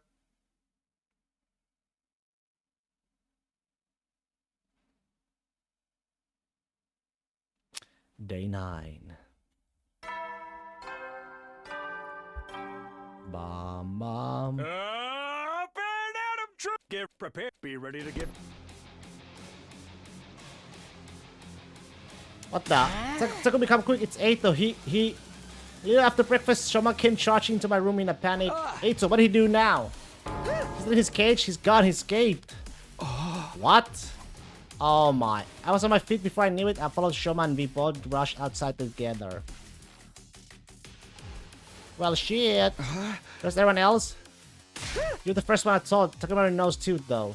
He and I were doing our morning retraining in the courtyard. That's when we noticed the cage was empty. Alright, you go tell the others about this. I'll look for Eito. Okay. So Shoma nodded and hurried away. He'd escaped, but how? I have to stop and think about it. I have to find him before he causes any trouble. Where the fuck am I supposed to even find him?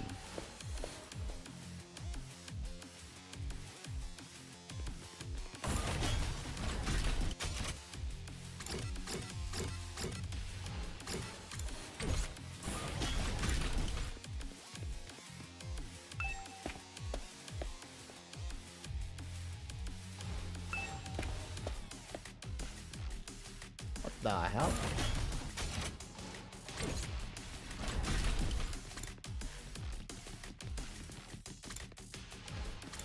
Infirmary? When I stepped into a room and there he was. I found Eito, but that means I could relax. Don't make me ask again, bastard. Oh, what the hell? Just what the hell are you doing in here? You've asked me that plenty of times already, and I keep telling you I got curious about something. I wanted to learn more about how the Revival-Matic works, so I just... That's not what I mean! How did you get out of your cage? Tell me that! Hey, calm down, Takemaru. How am I supposed to be calm at a time like this? Ain't you the one who said it'd all be over if this guy got out? I did, but... Now fess up! How did you escape? Takemaru shook Eito violently, but he didn't look the least bit I concerned. had some help from a friend. Let's just call them K. K. Kiyoshika Kurara. K. Kawana Tsubasa? Kako?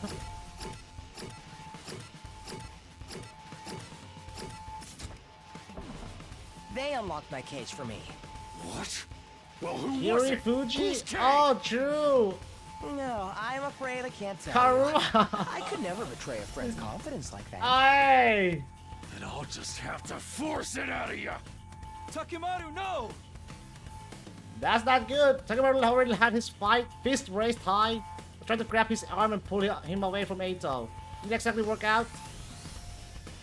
Kunsho Enoshima.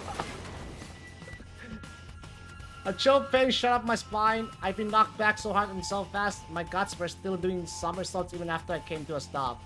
For a moment, I had no idea what was happening. The next thing I knew, I was on the floor. Takemaru must have sent me flying. And I crashed against whatever was directly behind me, which just so happened to be the Revival-Matic. Okay. Sorry, man. Guess I overdid it a little. Are you alright, Takumi?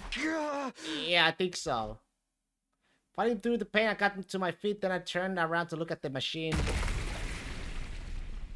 Huh?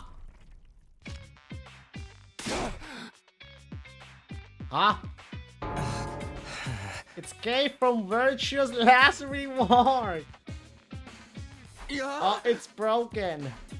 Zero escape. An ominous plume of black smoke was raising from the wreckage of the Revival-Matic. I had a feeling things were about to get a whole lot worse. This is bad, right? These people are idiots. That's one way of putting it. There's no Revival-Matic now. It wasn't long before everyone else heard the noise and came running. Just what the heck did you guys do in here? The Revival-Matic, it's... Oh dear, oh dear, oh dear. Eito, you did this, didn't you? Eito just shied and shook his head in exasperation. Perhaps you care to explain what happened, Takumi? I'll reluctantly give everyone a quick summary of the events that led to our current predicament. So basically, Takemaru did it. It wasn't on purpose. Takumi grabbed my arm and I just lost control. Whoever is to blame, this is a catastrophe nonetheless. Yeah, if he can't use the Revival-Matic anymore and any of us die in battle. If we stay dead, they're still coming back anymore. The whole group seemed to freeze up for a moment and a lot of them started to glare accusingly at Takemaru. Come on everyone, it's not all bad. Maybe we can repurpose the wreckage and use it to grill fish? I'd better inspect the damage and see if I can repair it before you start. It's back to the cage for you, Aotsuki. I don't remember saying you could wander around as you please. You guys take him back to the courtyard. Nico and I will get things started here. Well, shit. Zit. Okay, now that we have found Eito, it's time for his execution. Oh, allow me. Hold on, nobody said anything about killing him. We're just locking him up, right? Let's just get on with it. Everyone, wait a minute. Shoma broke off from the group and ran over to Eito's cage. After inspecting the door, he turned back to us. His cage is still locked. A moment later, Yuruko groaned and hunched over, her face twisted in pain. What's wrong? Just suddenly, she raised her head again and screamed out of warning. No. Not that cage. We have to put him somewhere else. Why? Can't explain it. Just trust me. This is all so sudden. Yeah, you gotta at least give us a reason. Everyone looked confused and a little uncomfortable, but that atmosphere soon dissipated when there was another scream, this time from Kako. Blim blum brum, I see it all now. What? Seriously, what the hell is going on?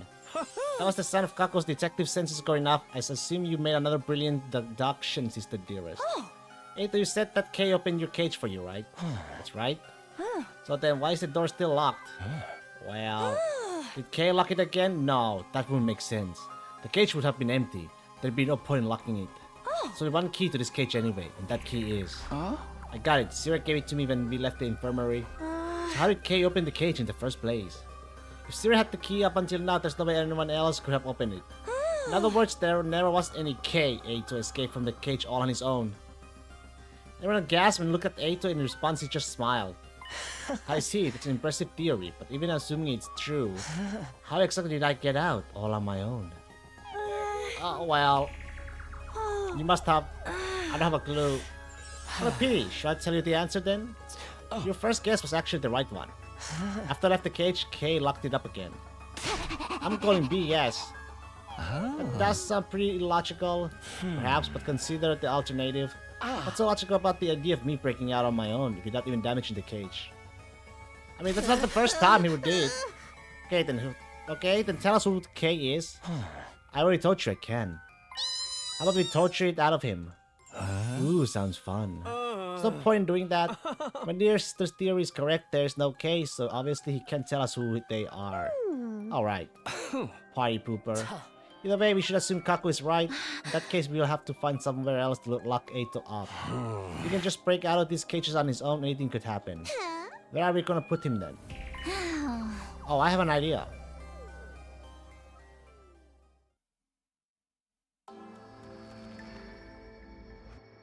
How about in here? There's a lock on the doors and no windows, so he won't be able to escape. It's a room we never use ourselves. Suits me fine, it's bigger than my last place, and there's even a bed. Just hope the rent isn't too steep. Yeah, laugh it up. So we decided to hold Eito in the room with no name.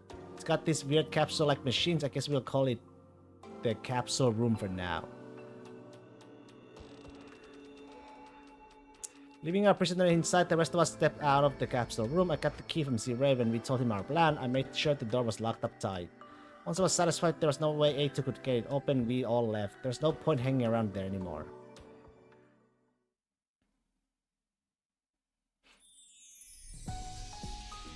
Had a lot on my mind. Eito, the broken revival-matic, this mysterious K person, and whether or not they really existed. Day 100 was still a long way up. I have to strengthen my bonds with the others if we were going to become a real team before then. Yuko said she'd tell me everything today. Tonight, actually, that means I still have some time to kill. Maybe I'll go hang out with someone for a while. Free time, it's been so long.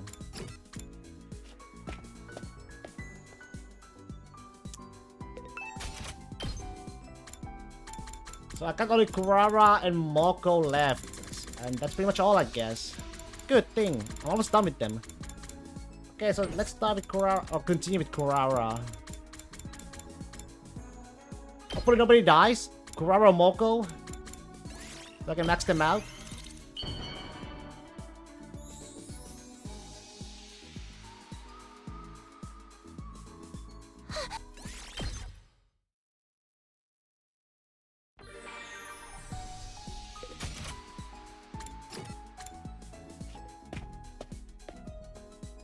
But I still got like 48 endings to go, so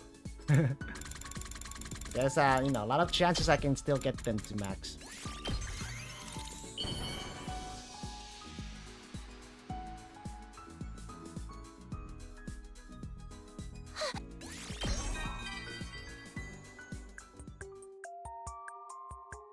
You want to talk to me again? You really love me, don't you? Very well. I am in a pleasant mood, so I can spare you some conversational crumbs. Yes, it is about time I told you why a noble like me would wear something like this on my head. Do you know what the one thing I hate most in the world is? Tomatoes. What? But you're wearing... I hated them since I was little. Wearing the thing I hate the most hardens me. As an Osazuki, I cannot escape from the weight of the expectations placed on me. By putting my most hated object on my head, I cut myself off from weaknesses and naivete. This is a mark of my determination. Not that I expect a peasant like you to understand. Also, my true face is just too cute for this world. The mask is to keep that fact hidden. That too is something an average-looking man like you would struggle to comprehend.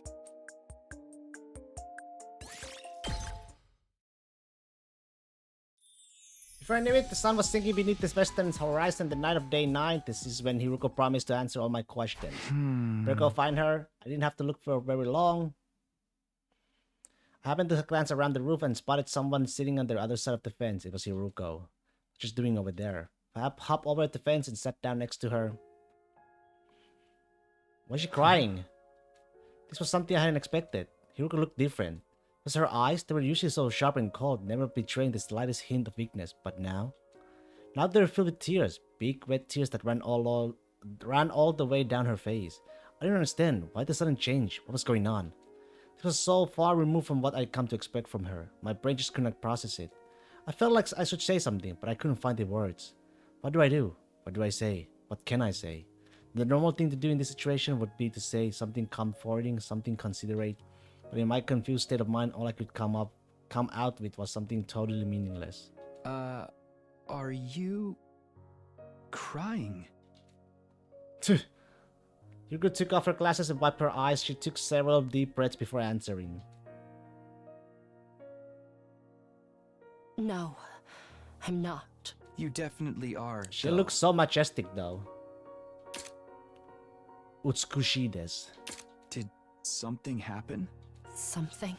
Like, something sad or painful or... No, not really. So then, why are you... Why do you have to be so dense? I told you, I'm not crying. And if I was, it would be incredibly insensitive of you to keep pestering me about it. Even middle school kids have enough delicacy not to walk up to a crying person and ask, "Are you crying?" You had me there. I didn't want to say anything that might make this worse, so I just clammed up. Did you hear about the Revivomatic? No. It was damaged pretty badly. Sirei and Nigo have made some repairs. Cry! So we should be alright. We can at least revive each other again. But it's not completely fixed yet. They said one part of it is still badly damaged. Yuko's eyes were still fixed on the scenery that stretched out in front of us. She didn't look away when she spoke again. The way they light up the night like this... they're really quite beautiful. The undying flames? Yes. The same flames that will raise this world to the ground in another 90 days. The wall of fire flickered in the distance as it were already burning away the night sky. The way the flames moved, you could imagine they were dancing with joy, or writhing in agony. What are you doing here, anyway? Do you really have to ask? She avoided my gaze and turned back to the horizon. A cold breeze blew, ruffling her hair. It's the night of day 9. You promised to tell me everything if I made it this far. I've done everything you asked. Followed all your instructions without question. So now it's your turn. It's time for you to keep your promise. There was a long silence while I waited for a reply. Every time the wind blew through Hiruko's hair, it released a gentle, sweet aroma into the air. It's calming, comforting. I'd smelled it somewhere before recently, but I couldn't quite place it. Was this scent lavender? Just as I started to recognize it, Hiruko spoke up again. No. It's not over yet. Why not? My instructions. I have one last order for you to carry out. What is it? Even now, she still wouldn't look at me, which made her request little more than a whisper even more surprising. Kiss me. What? Huh? What? Done it? That was so out of random. Huh? And for the first time that evening, I found myself at a complete loss for words. Was she serious? Was it a joke? I really couldn't tell. No, it had to be a joke. There's no way Hiruko would... Stop it? Or maybe it was a trick. Maybe this was her plan all along. By giving me an impossible order like this, she could weasel out of our deal right at the end. You failed to uphold your end by refusing to carry out my orders. I don't have to tell you a thing. I could imagine her using that excuse to call that whole thing off. This girl was an evil genius. Although, maybe it wasn't a joke or a trick. My palms were sweating. My throat was dry. I needed to decide how to deal with this and fast. Wait, I couldn't just stand there like a statue all night. I don't understand. How did it come to this? What am I supposed to do? There's no time to think about it. I just have to make a choice. What did I do here? Knees weak, mom spaghetti. Well, you know my answer. Ain't no way I'm passing up this chance. Ain't no fucking way I'm passing up this chance, my man. Ain't no fucking kiss Hiruko, abso-fucking-lutely.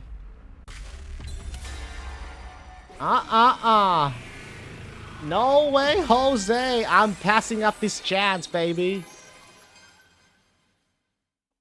Nozomi who? Hiruko is the one. Shameful is the man who spurns a woman's invitation. Well, not exactly. I was just trying to mess with Hiruko. I would bring my face ever so slightly near her, making her believe I was serious. Then when she panicked, I'd tell her it was all just a joke. That was the plan anyway. But this is why you should stick to what you know. Because before I could even lean in closer to Hiruko, it was like she sensed something was up. You idiot! You asked! What's the matter with you? Ask! Hey! Baka! She Who's the real idiot here? Takumi, Hiruko shoved me by the shoulders and I plummeted head first off the edge of the roof. Wow. She fucking killed me. My head split open like a watermelon and splattered my brains all over the place. Oh, 7. Girls are so confusing, Spirit. They're so confusing. First they ask to kiss them, but they don't want to kiss after all. And now I'm fucking dead. I had a dream. A dream about kissing. Not with Hiruko, not with Karua, or even with Nozomi. What the fuck? Huh? But with Kurara? What the fuck? With Kiyoshika? And with Tsubasa? What about Darumi? Hello? But why? For some reason, I felt this sense of guilt. Guilt? Towards who? Huh? Why am I sleeping? Day 24, huh? I opened my eyes and saw a familiar ceiling. The ceiling of my room inside the Last Defense Academy. But while I was sleeping, all I remember is that I made up my mind to live all 100 days here again. I remember stopping A2 from killing Sirei. I remember deciding to tell everyone about the time travel. After that, it all gets blurry. How did I get back to my room? Oh, Takumi, you're finally awake? Moko, couldn't you at least ring the door? Wait, what are you doing here? Yeah, I'm here to eat you, just jokes. I've been taking shifts to look after you. Today just happens to be my turn. Look after me. Something wrong with me? Apparently. Should still be at second to last Defense Academy. Swallowed down my remark before it could escape my lips. If I said the wrong thing, I might accidentally reveal that I traveled through time. Moko must have said something was off from my behavior. Tell me, do you have any idea what day it is today? A day. Last memory I have is of day 3. Day 4? I see. Well, as long as you're alive and well, that's all that matters. Damn, he doesn't remember. Well, do you get the general idea now? Yeah, I think I'm good. Hiruko and I fell off the roof on day 9 and lost consciousness until today, day 24. Hiruko too, right? Yeah, that's about the size of it. How about you, Hiruko? Well, I'm a little confused, but I really don't understand. She's lying! After waking up, Moko brought me to the cafeteria where everyone was gathered. They explained everything that happened to me and Hiruko. Let's see if I have this right. On the evening of day 9, Hiruko and I fell from the roof and died. Our bodies were found and immediately brought to the Revimatic for resuscitation, but the machine bugged out and I was brought back with an incomplete memory. That's why my memory stopped suddenly. Hiruko didn't remember anything past day 3 either. In other words, how we fell off the roof and what exactly happened to us was as much a mystery to her as it was to me. Cap? With the two of you shacked up for the days, you were missing and threw yourself off the roof in lover suicide. Come on, we'd never do that. So nonsensical that it's just not even worth refuting. Anyway, Takumi, do you really not remember? I told you everything after the middle of the day 3 is gone. Why do you keep asking anyway? Do you? No, I don't remember a thing. So I'm asking you so I can find out what happened. Wouldn't it be interesting if one of you was lying? Come on, take off your tinfoil hat. Can I show you that both of them are telling the truth? Huh? How the hell can you be so sure? Because of the problem with the Revimatic, we report Sumino and Sisuhara back. The most recent available backup was from the afternoon of day 3. But that lack of memory is scientifically proven. There's absolutely no chance of any of them is lying or keeping the truth to themselves. Huh? But that doesn't make sense. We got together with you guys on day 4, didn't we? So shouldn't the memory cut off before our team introduced ourselves? How did Takumi know who I was when he woke up? Well, it's because of my memory of the previous 100 days, but I couldn't come out and say that. Besides that, I couldn't tell everyone about the time travel. That's a good point. Maybe there's some memory fragments still lingering in my brain. Well, that's fair enough. Anyway, it looks like we're not going to have any fun mystery here. What a total track. Well, I know you're still totally confused, so I guess we should finish explaining everything. Our friends filled us in on the events from the afternoon of day 3 to the deaths of day 9. Then they told us everything that happened up until today, day 24. I had some lingering questions, but they were too trivial to bring up. After all, according to Moko, we hadn't had any casualties while the two of us were knocked out. We really put in the effort. While you guys were out, we swore we wouldn't lose anyone. Wow, maybe we should have just stayed unconscious so the battles would keep going so well. Speak for yourself. Come on, this is our first time with the whole gang in HS. Be nice.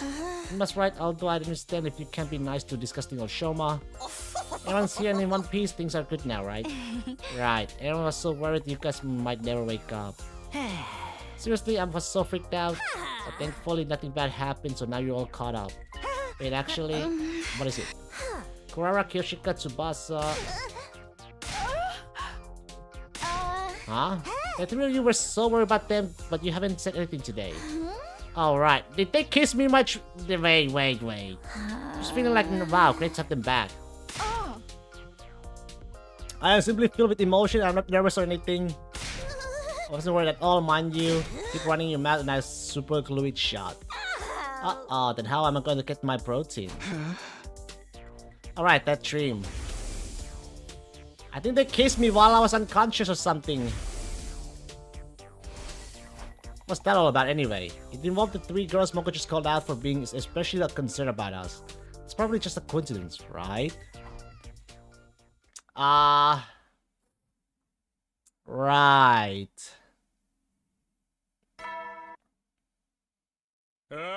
Be ready to... Day 25 is upon us. Huh? Does it actually feel like day 25? Every time I wake up with gaps in my memory, I wonder what I have gained this time and what I have lost in return. Well, there's nothing I can do to bring them back. So I guess there's no sense in dwelling on it. I'm gonna do that is leave out the rest of my time here without any regrets. I tried to convince myself with positive thoughts as I headed for the cafeteria when I suddenly heard a voice. How many times do I have to tell you? Stop. No ifs and ands. No ifs, ands, or buts. That's the final word. And how many times must I tell you? You have no right to say that to me, Lady Kurara. Hey, you two, calm down. This concerns you too, you know. You're just going to stand around and pretend this has nothing to do with you? I'm not pretending anything. Are they fighting? And hey, aren't these three the very same people who... Whatever, I just need to stop this.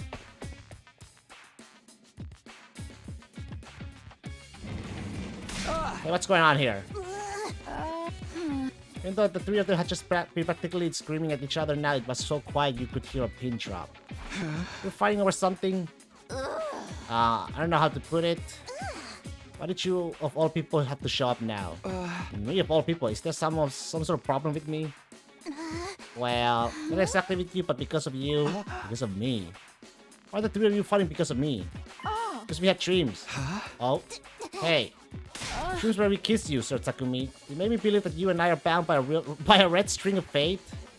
Hold it, you're not the only one. Wait, what? Wait a sec, what's going on here? Is this connected to the dreams I had about the three of them? Can't bring myself to say it. Tsubasa, you tell him. Keep it factual and detached, don't embarrass me. Huh? Why me? Why not? You're involved in this mess too. I mean, yeah, but... it's really embarrassing, but... Takumi, Yoshika isn't the only one who had a dream like that. She means a dream about kissing you. She's trying to be indirect, you tactless moron. But actually, Kurara and I dream about it too. Let me get this straight. While I was knocked out, Kurara, Kyoshika, and Tsubasa, they all had dreams about kissing me, just like I had of them. I had wondered if maybe I wasn't the only one who had wanted to have a dream like that after how they were acting towards me yesterday. The three of them must have suspected something was going on, so they arranged this meeting. As a result, they found out they all had the same dream, but that wasn't the end of it. Kyoshika claimed she was destined to be with me. Kurara was not amused, so this kicked off a squabble. Tsubasa tried to intervene, but she had the same dream, so she got tangled up in the argument too. And that, in short, is how we got here. I see. What is this route? Harem route now? Yes, I see. I mean, as long as it's not a call of Takumi, you know. I see. Especially if you say that one more time, I absolutely die of embarrassment here and there, and that's all that's all you have to say? Love! Well, I never experienced anything like this before. Any more obvious facts you want to state? Even a child could tell you have never had girls so much as a bat and eye at you your whole life. A child wouldn't know anything about my love life. More importantly, if you have a dream about kissing me, Sir Takumi, then we're bound by fate. It's as simple as that. Well, did you really dream about her? What? That can't be right. You must have been dreaming about me. It's so embarrassing, I wish I could just disappear, but I guess there's nothing left to hide. Well, I had a dream about kissing all three of you. What? All three? So are all three of us bound by fate? This is a harem ending? Harem ending! Shut up, you harebrained moron. I bet it's truly fate to be with only one of us. The rest are red herrings. Maybe. Whatever the reason is, this is a peculiar situation. There's no chalking it up to the coincidence. The dream I had must have some kind of meaning. The problem is figuring out exactly what that is. I heard everything. Moko, I handled this torrid love affair. Huh? Handle? Normally when it comes to love, everyone is free to make their own choices. It's no place for outsiders to butt in with their shrieks of excitement. We should live out on our own loves and love the loves that we love. Is this her attempt at philosophizing? Right now, Destiny is calling us to join on her journey. If everyone is just falls in love with willy-nilly, our sense of unity will come crashing down. Even more so if multiple people love the same person. So I'm here to give order to this love. From now on, you'll fall in love according to the rules I've set. Excuse me, you think you can show up completely uninvited and... Without further ado, the rules of engagement are... 1 round every 25 days, one-on-one, winner decided by knockout. 1 round every 25 days. One-on-one. A knockout. Sounds dangerous.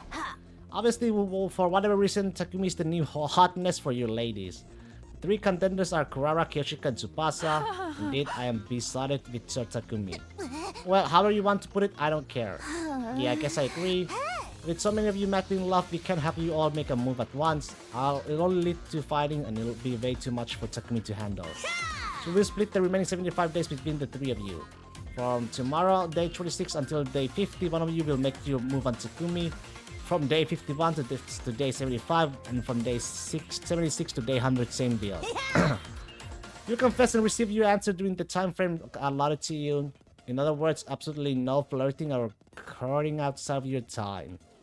I see, so that's why you said one run every 25 days. Exactly, thanks for the summary. Any questions or objections? Wait a minute. Who put you in charge? Get your nose out of our business. She's right. You never asked for any rules, you seduced me with your lengthy explanation. Your bestie Moko goes out of her way to help you, and this is how you speak to her. You didn't really mean it, did you? Well, come think of it, maybe having a concrete plan would be good. I concur, now that I think about it, it's a great idea. You guys are alike, so emotional intelligence, love it. Takumi Tsubasa, do either of you have any objections? No, none from me. I do have so many objections. Think about it, this is crazy. What about how I feel? How you feel? That's what we're trying to figure out with this game. Wait, don't tell me, does your heart already belong to another girl? That would change everything. The first person I thought of was Nozomi Karua. Do I like her romantically? I wonder. Before I got here, I had some thoughts about her as a member of the opposite sex, and she's someone important who I still very much want to protect. But at this very moment, I can't say I like her romantically. To me, she's my purpose, the reason I am who I am. No, not really. I don't have any objections then. She's precious to me, but it's not romantic love. I swear. Okay, then that's all good. Any other questions then? Just being sure I have this clear. The first lot is from tomorrow until day 50, right? The first person confesses and Takumi decides to date them, what happens? Then we have our winner, and the game is over. I'm a believer of pure love, no seconds, two or thirds. And going earlier gives you an advantage. Yeah, that makes me sound really eager. Can't tell you when the best time slot is. That's what Takumi does decide. What's that even mean? There's no other questions, then let's figure out who gets to enjoy a taste of romantic whimsy with Takumi when. To be fair, the person who wins rock, paper, scissors gets to pick when they want to go. I'm not going to lose. Me neither. That's the spirit. Oh, but wait, Takumi, could you leave us? Part of the excitement is seeing with who will be courting you tomorrow, right? Sure. Chop chop, get on out of here, you little Casanova, you. I practically got chased out, leaving the four of them in the cafeteria. Starting tomorrow, there's going to be a competition for my love. Maybe I'm still in a coma. Save my progress? Yes. Good thing too, because unfortunately, guys, this is where I'm gonna have to call it for today. I gotta go pick up the mail and it closes up in an hour.